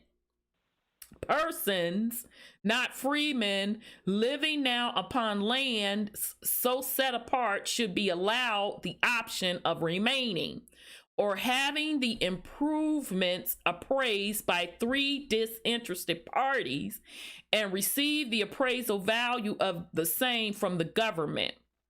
All right, so they motherfucking stinking asses. Far as I'm concerned, they trying to do what they call a day. What is that? Intimate domain. So basically, we gonna take this shit and we gonna offer you fair market value. Yeah, that's eminent domain. Eminent, yeah, eminent. I know it was something with an I. Eminent domain, yeah, eminent domain. All right, so they ain't just come up with this bullshit that we're living with now. This goes back. I told you all roads lead to Rome. All right, they wanted the freedmen to be by the motherfucking river. They told you. So they could cut down the timber, send the motherfucking crops, that waterway to do what? Commerce. So they can pay back to the corporation. So when we talk about not being in harmony with the land, this is just one example. Now, somebody on their channel, damn, and excuse me, brother, I cannot remember whose channel put this on, because I didn't get through the whole video, but they made an excellent point. Because we talked about it in this series. They were saying, how can they say that 10 million, how many slaves from Africa did they say? 10 million? Some old fucked up number that we know they lying through their teeth because they don't have the receipts and records. Came over on some boats facilitated by Europe, when Europe had a shortage on timber. Because King James had to put a moratorium, a stop on them cutting down timber in Europe, because they had fucking stripped the timber out of Europe. Not being in harmony with the land, using the timber to build excessively. They literally desecrated the timber. So how the fuck was they building these big ass slave ships to bring millions of people over here when they didn't have no fucking wood? All right. So I think that was a brother off of Facebook that had made that point. All right. So anyway, that's why they wanted the freedmen to be close to the water. All right. 60 days from the passage of the act or approval of the treaty should be allowed such party to signify his choice of the proper officer. Provisions should be made for the survey of such tracts at the earliest time practicable into sections, etc., and the freedmen over 18 years of age allowed to enter 320 acres of the same under the homestead law or by scrip provided for the purpose without power of alienation during the life of the party entering the same or for a definite term of years. All right, so there y'all see how they write that legalese shit. They scheming asses. But anyway, when the tribes know that this policy and course is determined upon by the government, they will, in my judgment, submit to it without any resistance, perhaps without a murmur, and the freemen will rejoice that at last they have a prospect of a permanent home for themselves and their children. The freedmen of the Seminole and Creek tribes believe that the national law and customs of their tribes are sufficient for their protection, while the freemen of the other tribes all feel and say that they know that there is no security or protection for them, either in person or property, without some power or government superior and above that of the Indian nations to which they belong. Y'all catch that? So within the Seminole and Creek, you had some saying, nah, we good. We rock with the traditional cultures. That's our protection. Then you got the other one said, no, we need y'all to protect us, government man. We need y'all to protect us, corporation. It was a house divided. And we still see that shit today. I don't care how much evidence you try to give melanated people. They still gonna tell you that this is the right system for us. And goddammit, you need to be voting to make it work for us. Yeah. House divided. What you say, Brother Sean? You sound, now you do sound faint. And so that's called selling out. Yeah. Fear. Fear. That operates from a position of fear, saying that we can't protect ourselves, that mama ain't good enough for us. We need you to protect us this time. Right. Cause see, we didn't got used to the trinkets and fancy things that you have showed us Europe. Huh? What you say? We already had all that stuff. It was civilizations and buildings and architecture. I totally agree. I totally agree. But they don't wanna not so much even let it go.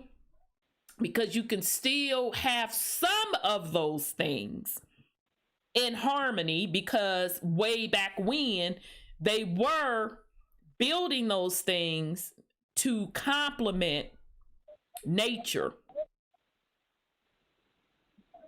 But bottom line is, folks, for whatever reason, they don't want to let go of that corporate side. Exactly. But we also have to remember that during the time of any of these buildings and so-called technology was during the fall. I would agree with that. I would agree with that, because we got further and further away from nature. I will not disagree with that. Because, I mean, looking at the size of the buildings and everything, they did it big back then, real big. Yeah. How many trees had to be removed for that? Yes, that's an excellent point. How many species of life went extinct? Went extinct behind that? Yep. No, you're right. I mean, we got to go full back to nature. Point blank period. Ain't no part way keeping bits and pieces of that. I mean, if people want technology, get to know your body. It's the most sophisticated technology that they still trying to duplicate. Everything that they do, they're trying to duplicate your body. Indeed. Get to know that. Learn to fly again. Learn to turn into a crystal being. Indeed. I digress.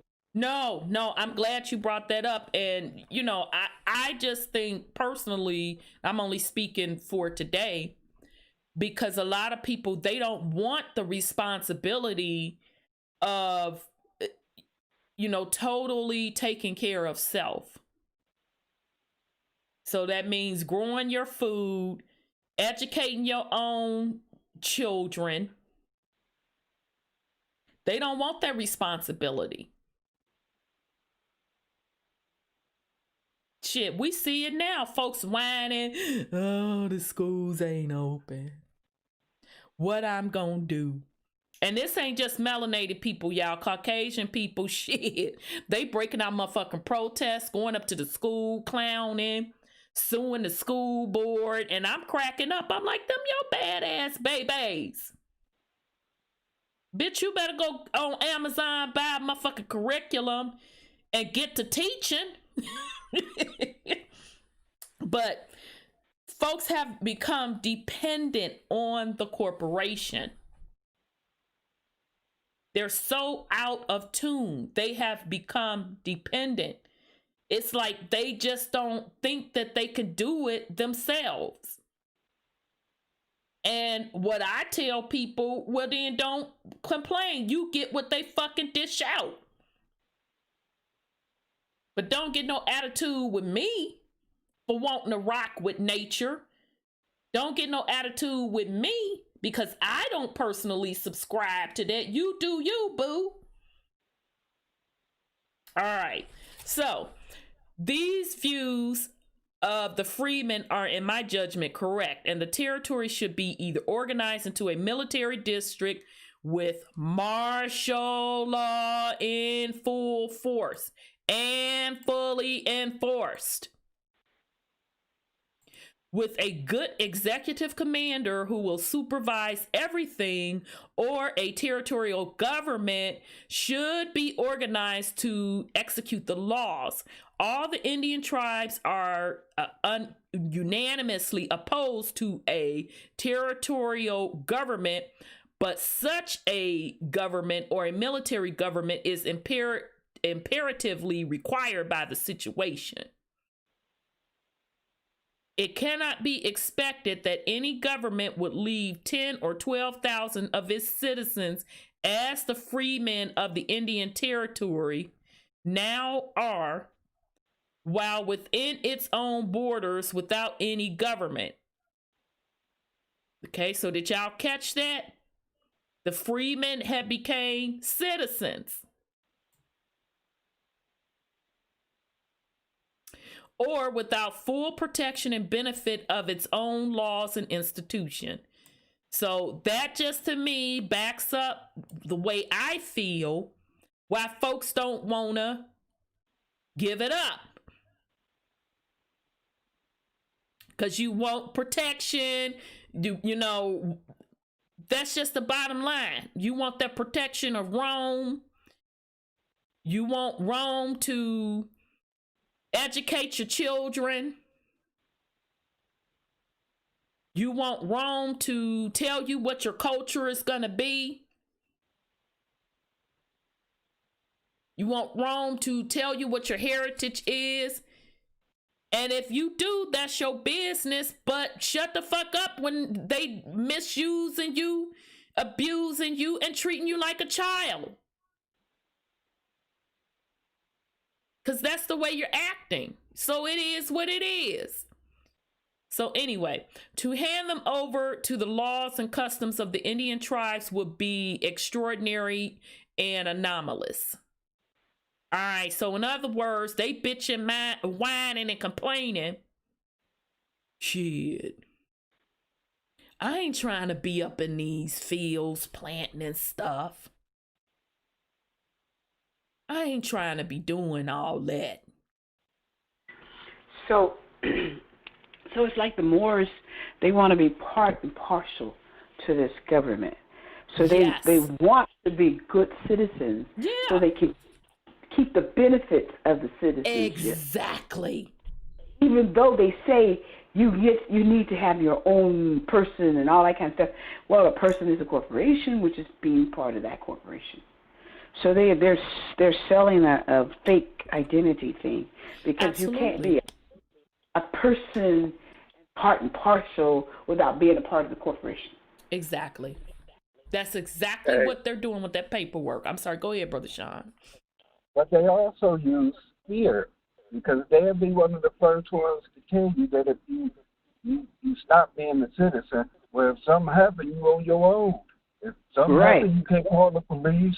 The fire department won't come if somebody set your house on fire.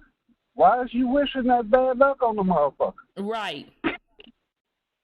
I mean, when something happens, anyway, if it's deadly, the police don't get there afterwards any goddamn way. The fire department don't get there after your house is burning. Right. So, I mean, they gonna come put it out anyway because the shit on fire. Right. But to stay part of the system and to say that they're not told, they say that they're not to overthrow the system. Right. They're not here to destroy the system. Right. And some of them, in their defense, they do say that. Some do say, no, you're supposed to live in peace with the system, operate within the system, woo, woo, woo, this, that, and the third. And I give them respect for that. Mm. But the other ones, they talk in circles. And that's why that shit has never made sense to me. Never made sense. I done went through all that paperwork. I'm a hell of a researcher. I'm like, no. Okay, then. Well, they go to the Freemen's board to talk about funding that they got, and Chicago got, and all that kind of stuff. So they use the Freemen board for that, the Farmers Board, Freemen board, whatever. So, and then, of course, the money's not there when they say that it is. And, of course, 832 always say Indians are not taxed. And they always try to pretend that you're not going to be taxed as a Moor. But if you're part and partial to this government, you will get taxed. And if you vote, you will get taxed. Right, because only way they not going to get taxed if they are lying and saying they're a foreign national. Yeah, exactly. And then when they get locked the fuck up for saying that. Exactly. So the only person who's not taxed is what? Indians not taxed. And they don't want to tell you that you're Indian, because they want you to be a part of the Moors so they can get your land so you can convey your property to them. But the way they expect not to be taxed is through 501c3. Yeah. Yeah, exactly. Yeah. And 501c4 now. Your money that you get out of paying taxes goes to the temple, so you're paying tithes, okay?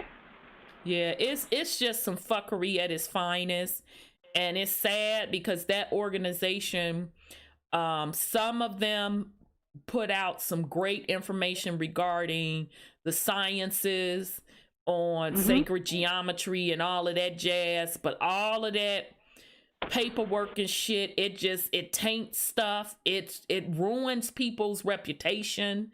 I have to admit, I look at them motherfucking sideways and upside their head. Like, I know you are intelligent. Why the fuck you keep pushing this? And then lastly, it's still too religious for me. Now that's just me. And I'm not saying all of them do that, but some of them are still in that religion. And so I just can't. It's just all over the fucking place to me. It's all over the fucking place. So, but hopefully we see why it's all over the place. You see the split. Because you had the melanated Europeans who came over here, and the indigenous mixed with that bloodline. Well, you know, they stand with Abraham Lincoln.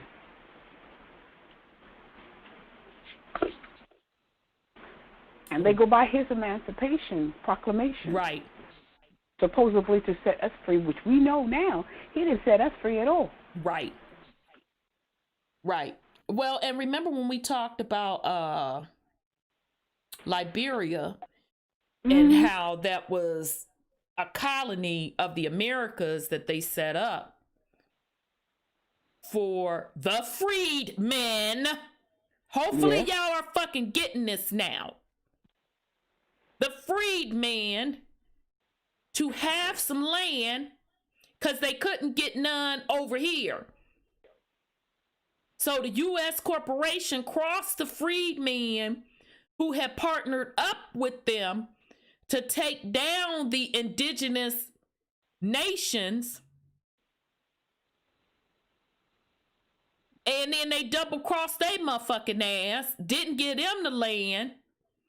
So then, okay, yeah, all right. We know we owe you. Well, some of the boys put up some money. They didn't form this little corporation. And you can go on over to Africa and have that territory. The colony of Liberia. Right. And when they gets over there, number one, they ain't gave them a goddamn thing because it was people already there. So they went over there fucking with the indigenous Africans. And was warring with them. And then didn't even rock with the indigenous Africans. They didn't marry. They did not marry with them or any of that. They stayed in their own little world. And the people forget that when you talk about Moorish history, we're talking about empires. Exactly. Admitted empires, admitted conquerors, admitted colonizers. The purpose of colonization is to further the empire. That's what they want. Byzantine and I mean, that's the way it's actually set up. It is actually set up to return to them if we stay within the corporate systems, because quote unquote white people are the new face of the corporation. Right. It's always been melanated. We've been proven that time and time again that it's the same system going back to days of antiquity. Yep. The same shit, different names. That's it. Yep. That's it. Different names. Exactly. And like in the charter, you said you could change up the seal, you could change up this, you could change up that, but we know what the bottom line is. You gonna run me my ends. Exactly. Right? So right. I'm just pulling up some of the past stuff we done talked about to refresh folk memory. Liberians called those from the Americas Congo people, just to show you how this has been going back and forth for a little bit. Americo-Liberian or African-American in Liberian English are a Liberian ethnicity of African-American, Caribbean, blah, blah, blah, blah. The sister ethnic group of the Americo-Liberian are the Sierra Leone Creole people who share the same ancestry and related culture. Sierra Leone Creole people, Masonic Order of Liberia, True Whig Party. Okay, so in here they're talking about as early as 1822.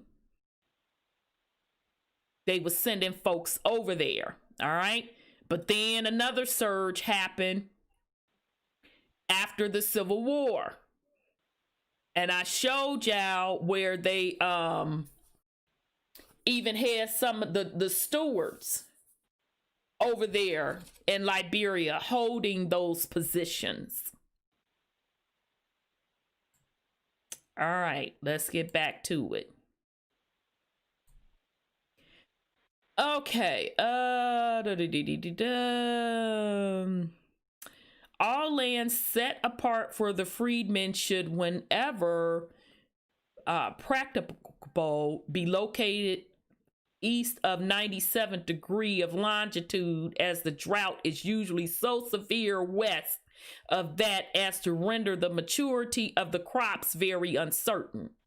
So not only was they trying to carve out land for them, you just gonna say, well, no, don't give them that land. That's some messed up land. With land set apart for the freedmen of the Indian nations and the freedmen located upon them, and a government, military or civil, or organized and executed for their protection, they will beyond doubt soon become an industrious, intelligent, and happy population, all which is respectfully submitted. So this Sergeant John B. Sanborn. Okay, so that's again a letter on Arkansas's Freedmen Bureau. So let me get to the other one. Damn, y'all, it's 5 minutes till 11. Boy, we just really be going in on it. All right, this is the one I wanted to leave y'all with. Always something, y'all. All right, let me let this one come up on this next Freedmen Bureau. All right. Okay, is it showing up? It's not showing up yet for you, YouTube. All right. So now, which one is this? Is this Mississippi? No, this is still Arkansas. All right, what is this one? Proclamation by the President of the United States of America. Whereas the President of the United States on the 8th day of December 1863 and on the 26th day of March 1864 did with the object of suppressing the existing rebellion to induce all persons to return to their loyalty and to restore the authority of the United States, issues a proclamation offering amnesty and pardon to certain persons who had directly or by implication engaged in said rebellion. Whereas many persons who have been justly deprived of all claims to amnesty and pardon thereunder by reason of their participation directly or by implication in said rebellion and continue hostilities to the government of the United States since the date of said proclamation, now desires to apply for and obtain amnesty and pardon. Oh, y'all, I fucking hate legalese. And you know they gotta write it like that to be nickel-ass slick.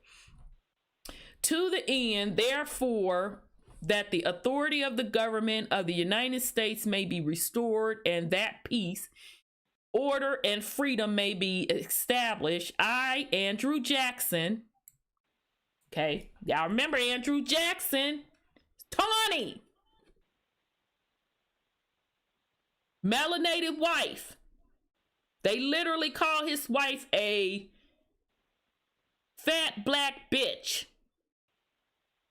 And he was described as tawny. Tawny means black.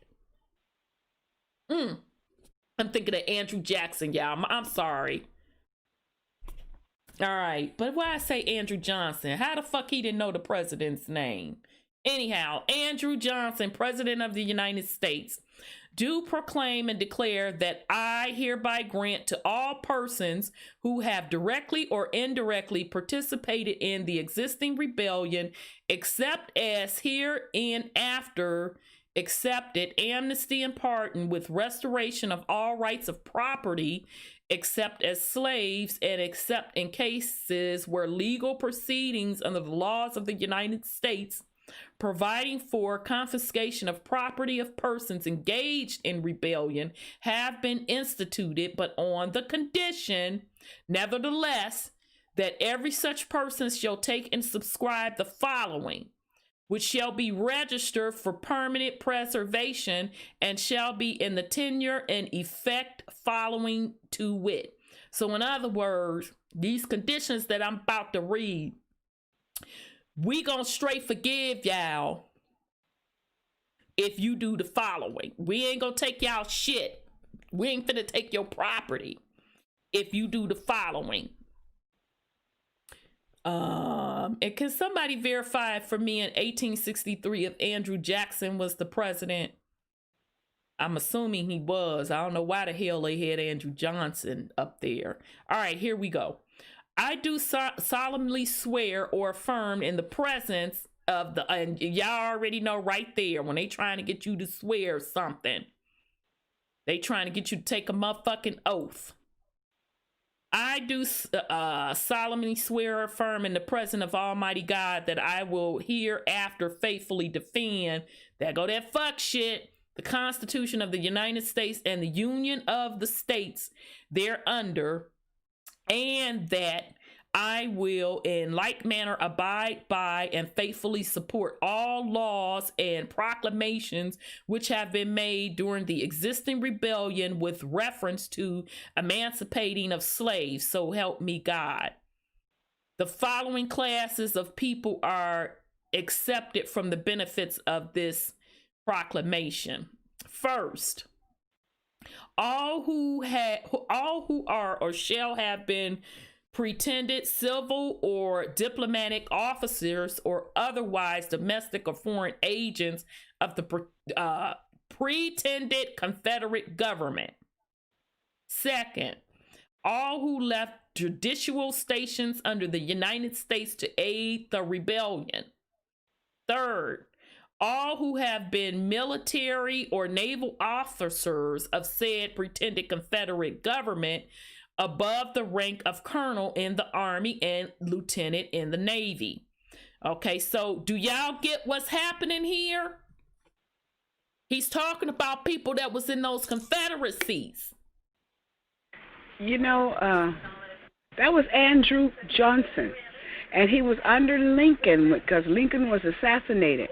And those are the papers he signed. Okay, that makes it even better. Go ahead, sis. To bring back the states that rebelled against the government and got put out.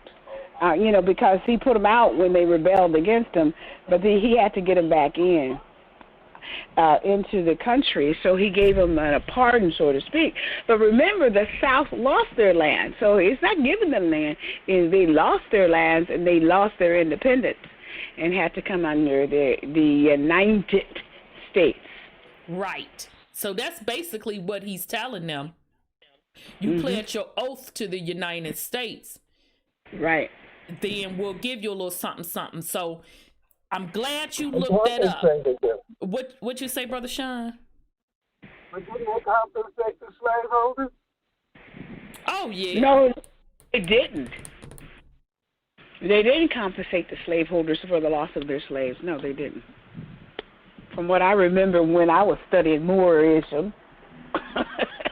Because I know when you start reading that, I know exactly what that letter was. Okay, cool. So it was Andrew Johnson. So that's going to make the bomb I'm going to drop on you even motherfucking better. Because I'm going to back it up with additional receipts. All right, I know we in overtime, y'all, but God damn it, this is good. I can't stop. So here we go. All right, so we said all who left, all who was lieutenants, all who left seats in the Congress of the United States to aid the rebellion. And remember that first Continental Congress was all melanated. It was several presidents before George Washington.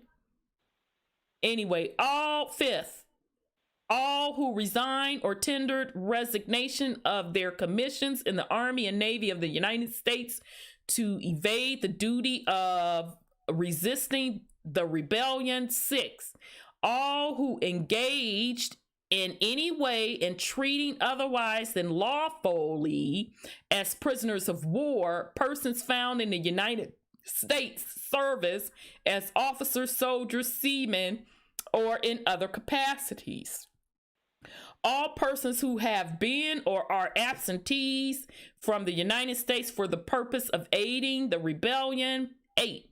All military or naval officers in the rebel services who were educated by the government in the military academy at West Point and the United States Naval Academy.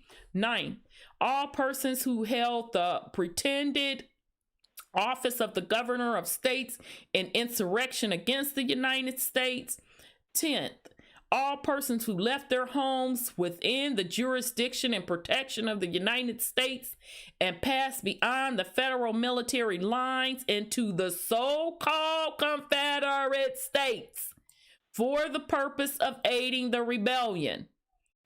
11, all persons who have engaged in the destruction of the commerce of the United States upon the high seas, and all persons who have made raids in the United States from Canada or been engaged in destroying the commerce of the United States upon the lakes and rivers that separate the British provinces from the United States.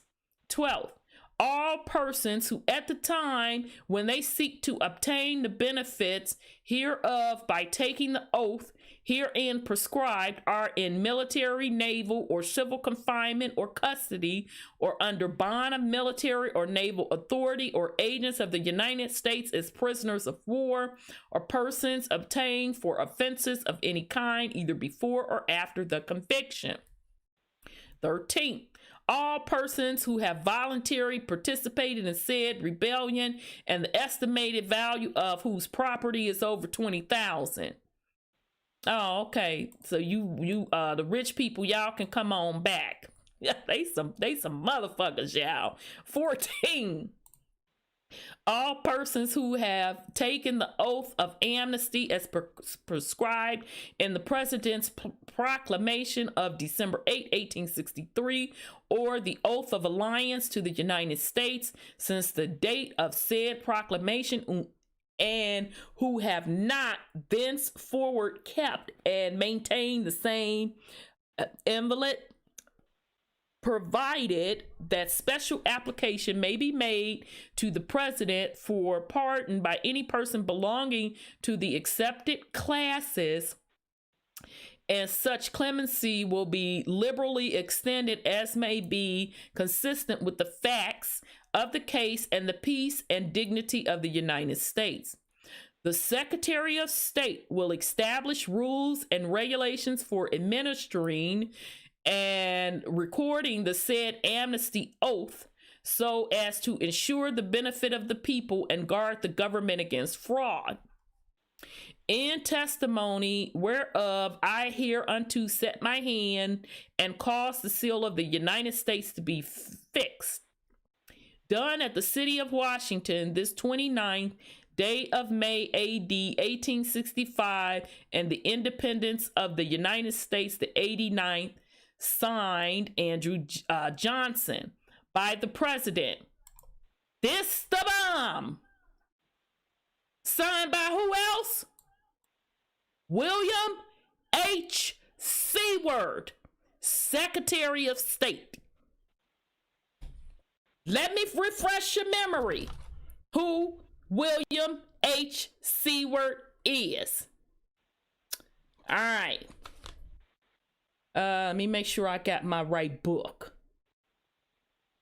Negro Question, Part 6, The 13 Black Colonies by Lee Cummings, pages 127. See, y'all, the receipts are provided. Information is there. You just got to know what you're looking at. All right.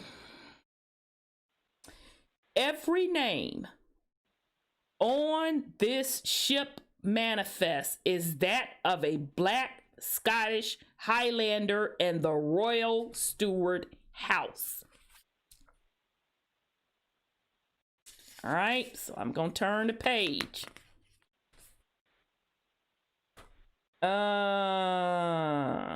What did I say? 127 to 133. All right, so he's naming the stewards on this ship manifest.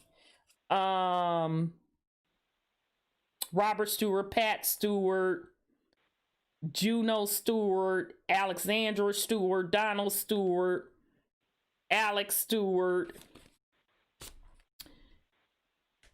James Stewart, James Watson Seward, Neil Seward, Robert Seward, William Seward. All right. Ship the Goodspeed 1766, Liverpool, England to Annapolis, Maryland, October 18, 1716. I am only listing the last name Steward that is found on the ship's manifest. A list of the rebel prisoners transported into this province in the ship Goodspeed on the 18th day of October 1716 with the names of the persons purchased them. Prisoners' names, Donald Stewart, so somebody named Richard Elgin, John Stewart, somebody named John Middleton. Now that I have had to look at the available data and analyze it, I can see that the indentured servants began pouring into the Black 13 colonies in 1716 during the reign of King George I. I don't know if it was the zeal of racism that caused the colonial historian to write that the first slave came into Virginia in 1619.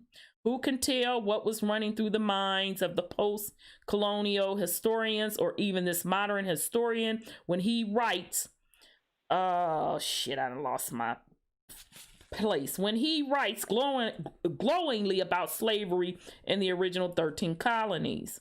Okay, so we know that they was full of shit. They were giving a history to be rewritten. All right, anyway, the dates for the British slave trade and inflated, and I would argue this point with the best of their scholars.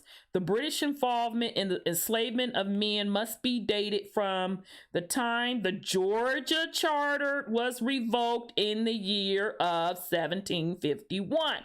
Okay, so we read that Georgia Charter for y'all, because remember, the state of Georgia, the charter that they set up, they purposely set it up as a free state without any slavery for the purpose of giving the poor an opportunity, mainly according to author Nancy Eisenberg and White Trash, was setting it up for the white Slavs to be able to be on the come up. All right. So Georgia was the first British colony to legalize slavery, and thus this is the true date for the British involvement in human trafficking.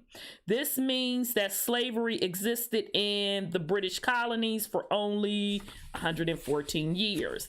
All right. So if you go to page 130, on Ship York 1739 to 1740.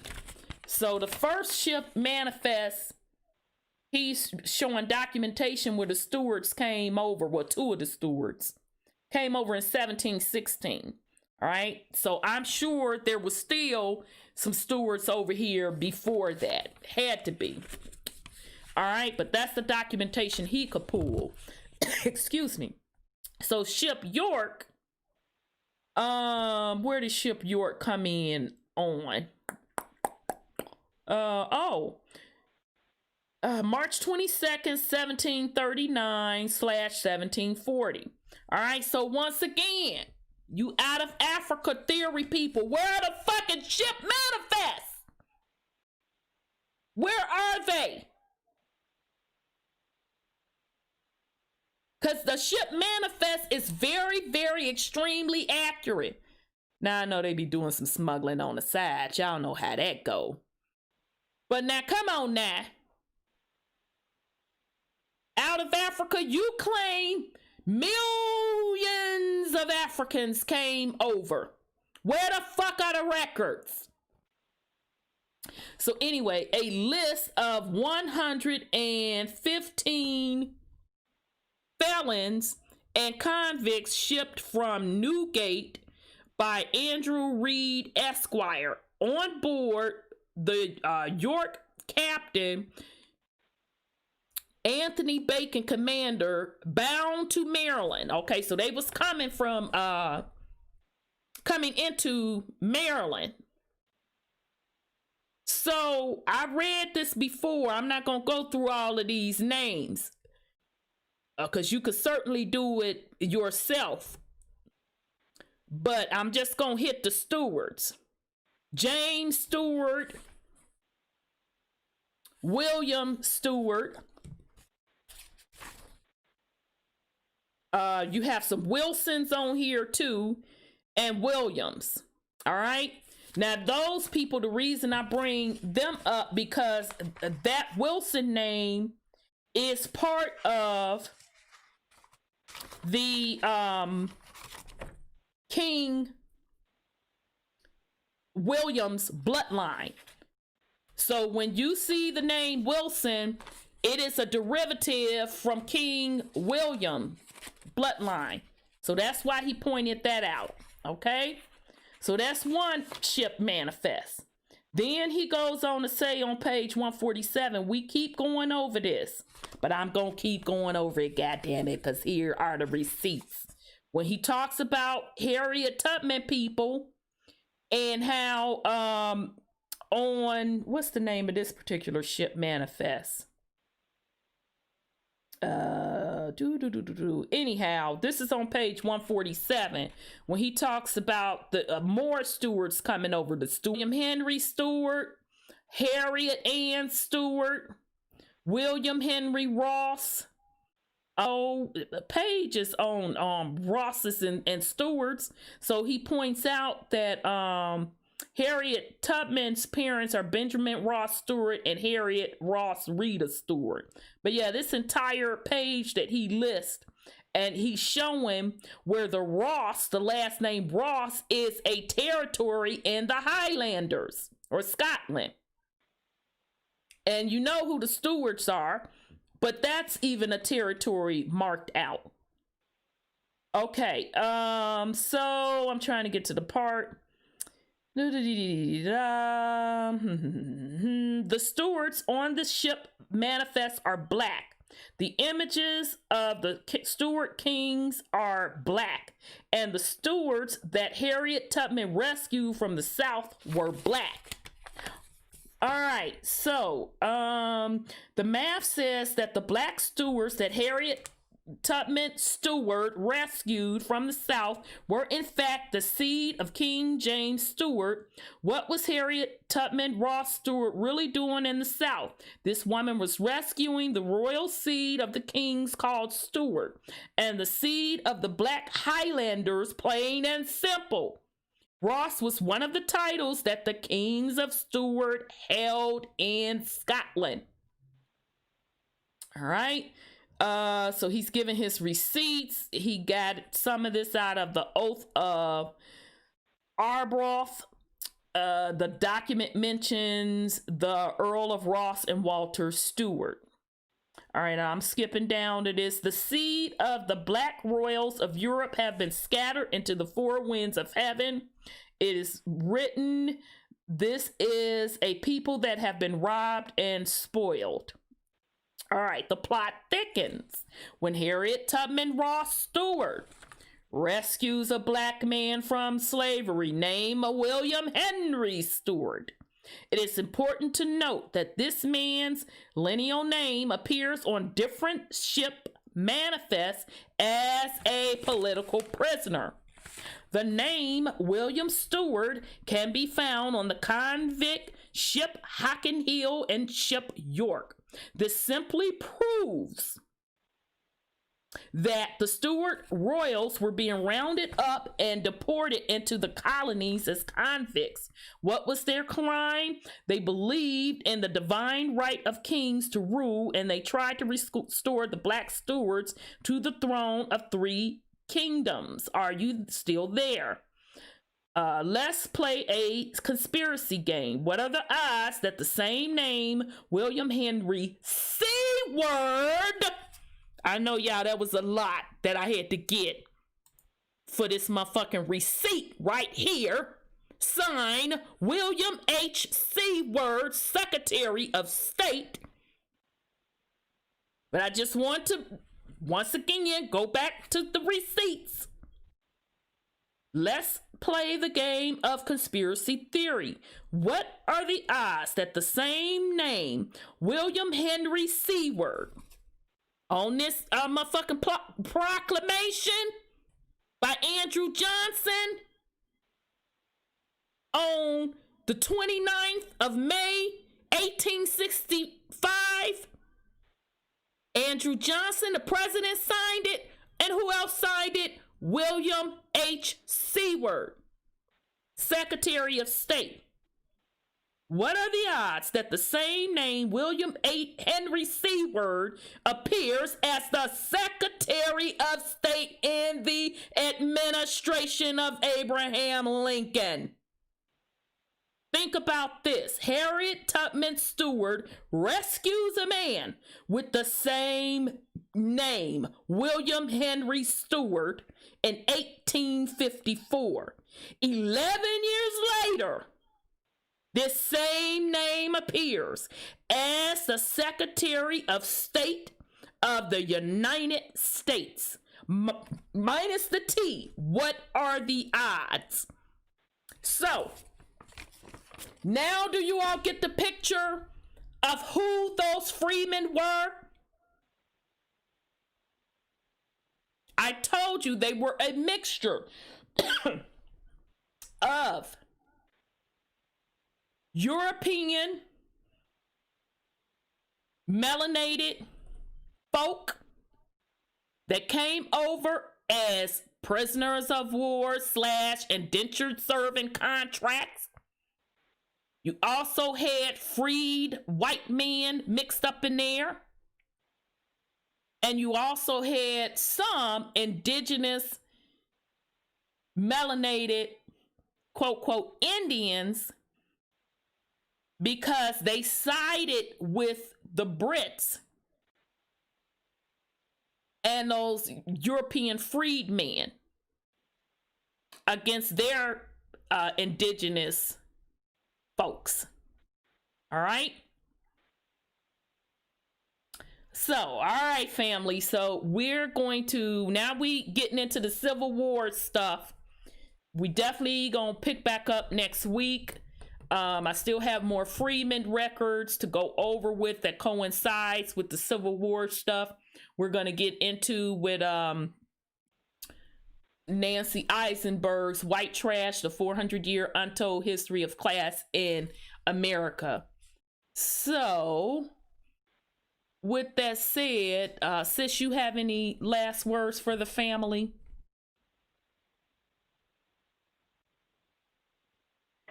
Yeah, I was really surprised when my sister-in-law went down to Texas about 2 years ago when my uncle died, and all of the people in the VFW were Confederates. I was like, what? Considering the history that they told us, that the Confederates was Johnny Reb and yada, yada, yada, yada. But the Indian people fought Abraham Lincoln. And I just was like, oh, are you kidding me? Are you serious?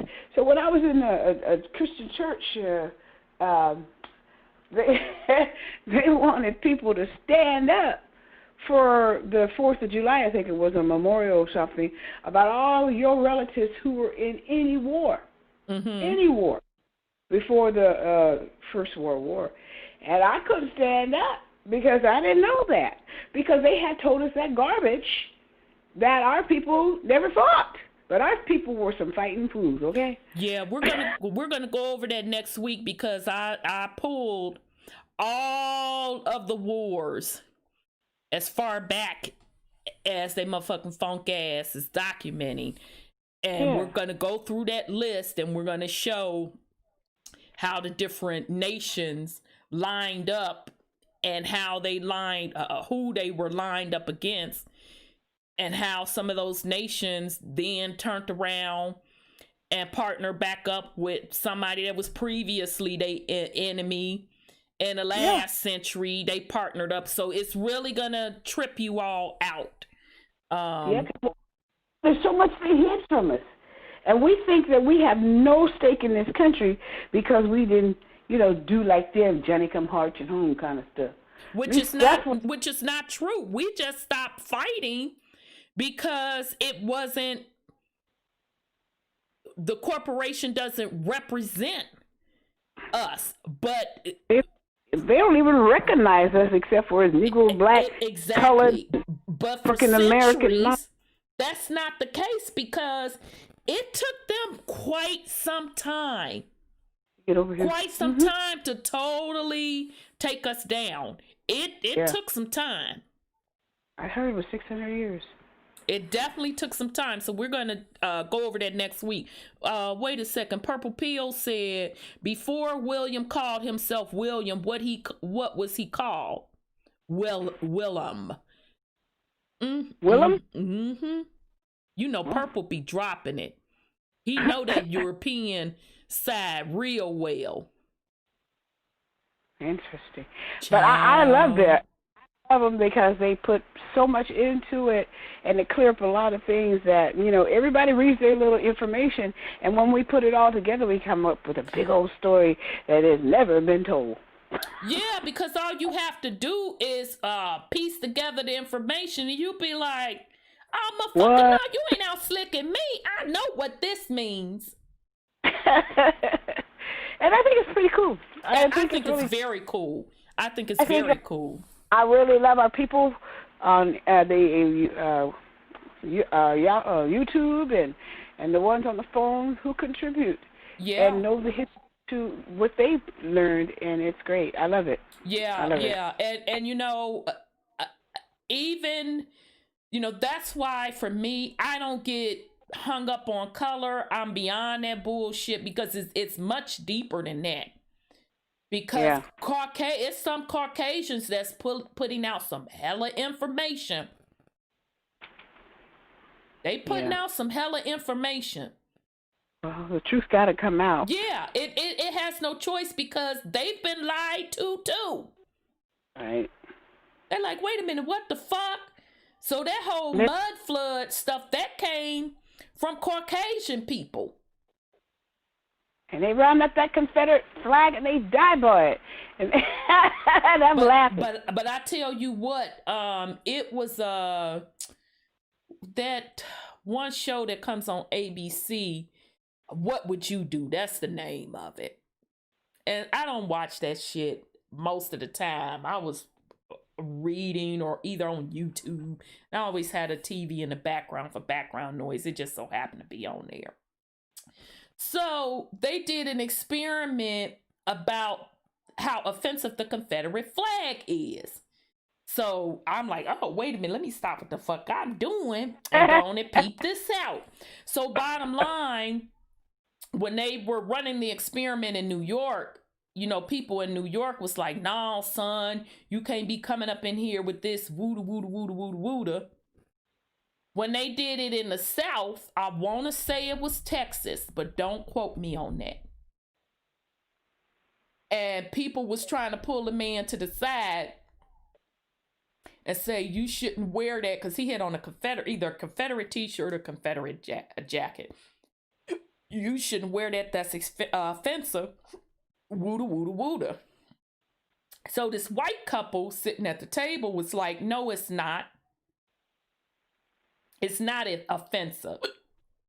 That's his history. Matter of fact, white people were slaves. I said, say what? Did this white man just say on TV white people were slaves? I was surprised they didn't edit that motherfucking shit out. Then the what Would You Do live man came out to try to correct him on why that was offensive. And I'm like, no, goddamn it, I want you to explore why the fuck the man say white people were slaves. Why ain't you follow up with no questions on that? Cause probably no. But that white man, he sure did. I said, you know what, white man? You right on that. Yeah, and people don't know that, and we're learning it here. And I'm like, ooh wee, there's another story. Yeah, it's deep. It's deep. It Now is. I got the hiccups. Now I don't want you motherfuckers saying I got Rona. All right, bro. Because they have to talk about something. That's one of the symptoms. So, all right, Yeah, Brother Sean. You got any last words for the family? Yeah. Be diligent in being you. Nobody can do it better than you. Nobody can bring your issue to an end better than you. You're the biggest contributor in your demise by consenting to everything, by believing whatever you're told, by doing what the masses do. Take that M off the masses. Hopefully that is it. Love y'all. Indeed. So, family, just want to remind you again that this Saturday we are having an international powwow. It is being brought to you by our elder Rainbow Cloud, also known for the medicine of music. It will start 8 o'clock Mountain Time or California time, 8 a.m. You can check the Truth Uncompromised Facebook page if you want to be shown in your participation via Zoom. And or you can click on the link where we will be broadcasting live.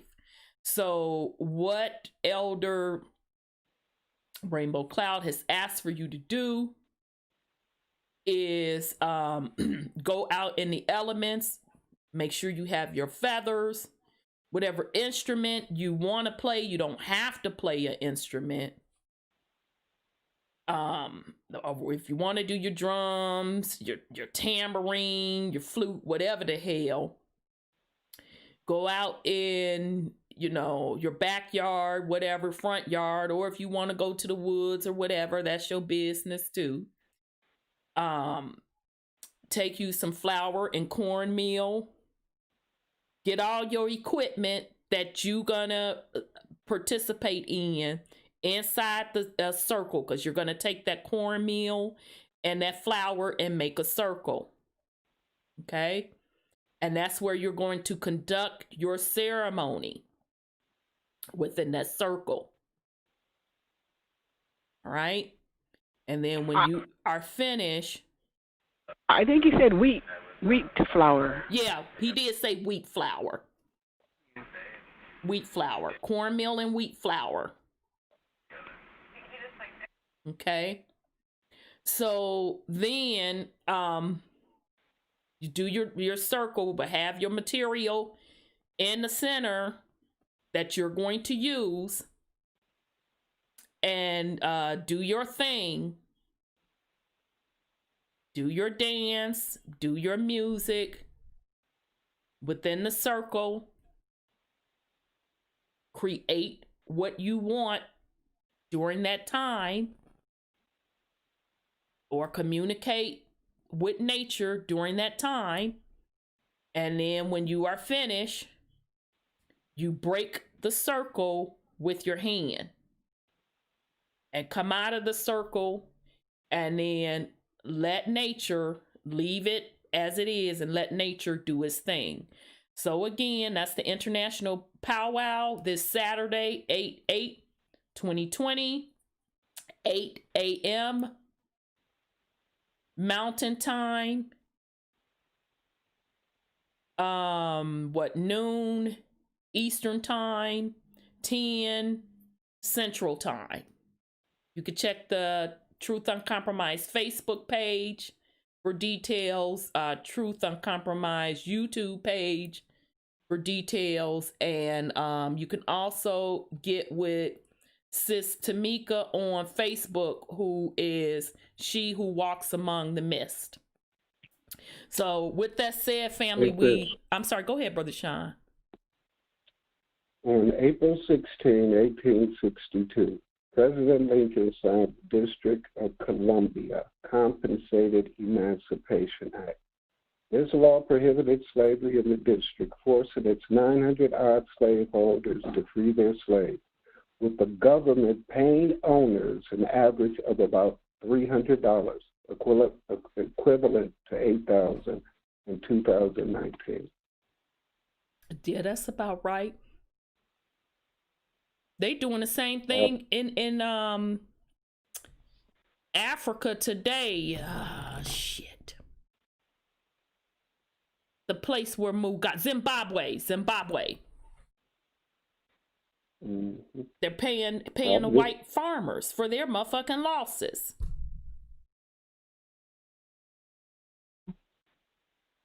Yeah, that's what the corporation do. Mm-hmm. But that was just a receipt on what we was talking about earlier when I mentioned didn't they get paid. Yeah, and I couldn't remember, to be honest. I thought that I had heard they did get paid, but I didn't have a receipt in front of me, so thank you for pulling that. So, okay, YouTube, we love you very much, sweet peas. You know we can't rock with y'all no more. We gonna play our little music. Damn, She Who Walks Among the Mist. Baby girl, you asked me for Age of Aquarius. So we gonna rock out with that. For you. So YouTube, sorry y'all. Sister can't even play it because of y'all know how YouTube do. So we love you, YouTube. We'll see you all Saturday. I hope you all can join us. Bring the babies. I even made the stream kid friendly, so I won't be MFing and SBing during the powwow, so the babies can participate as well. So love you all very much, and we'll see you on Saturday.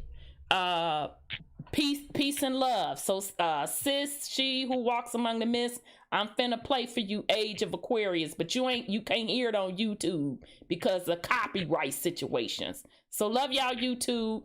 Peace and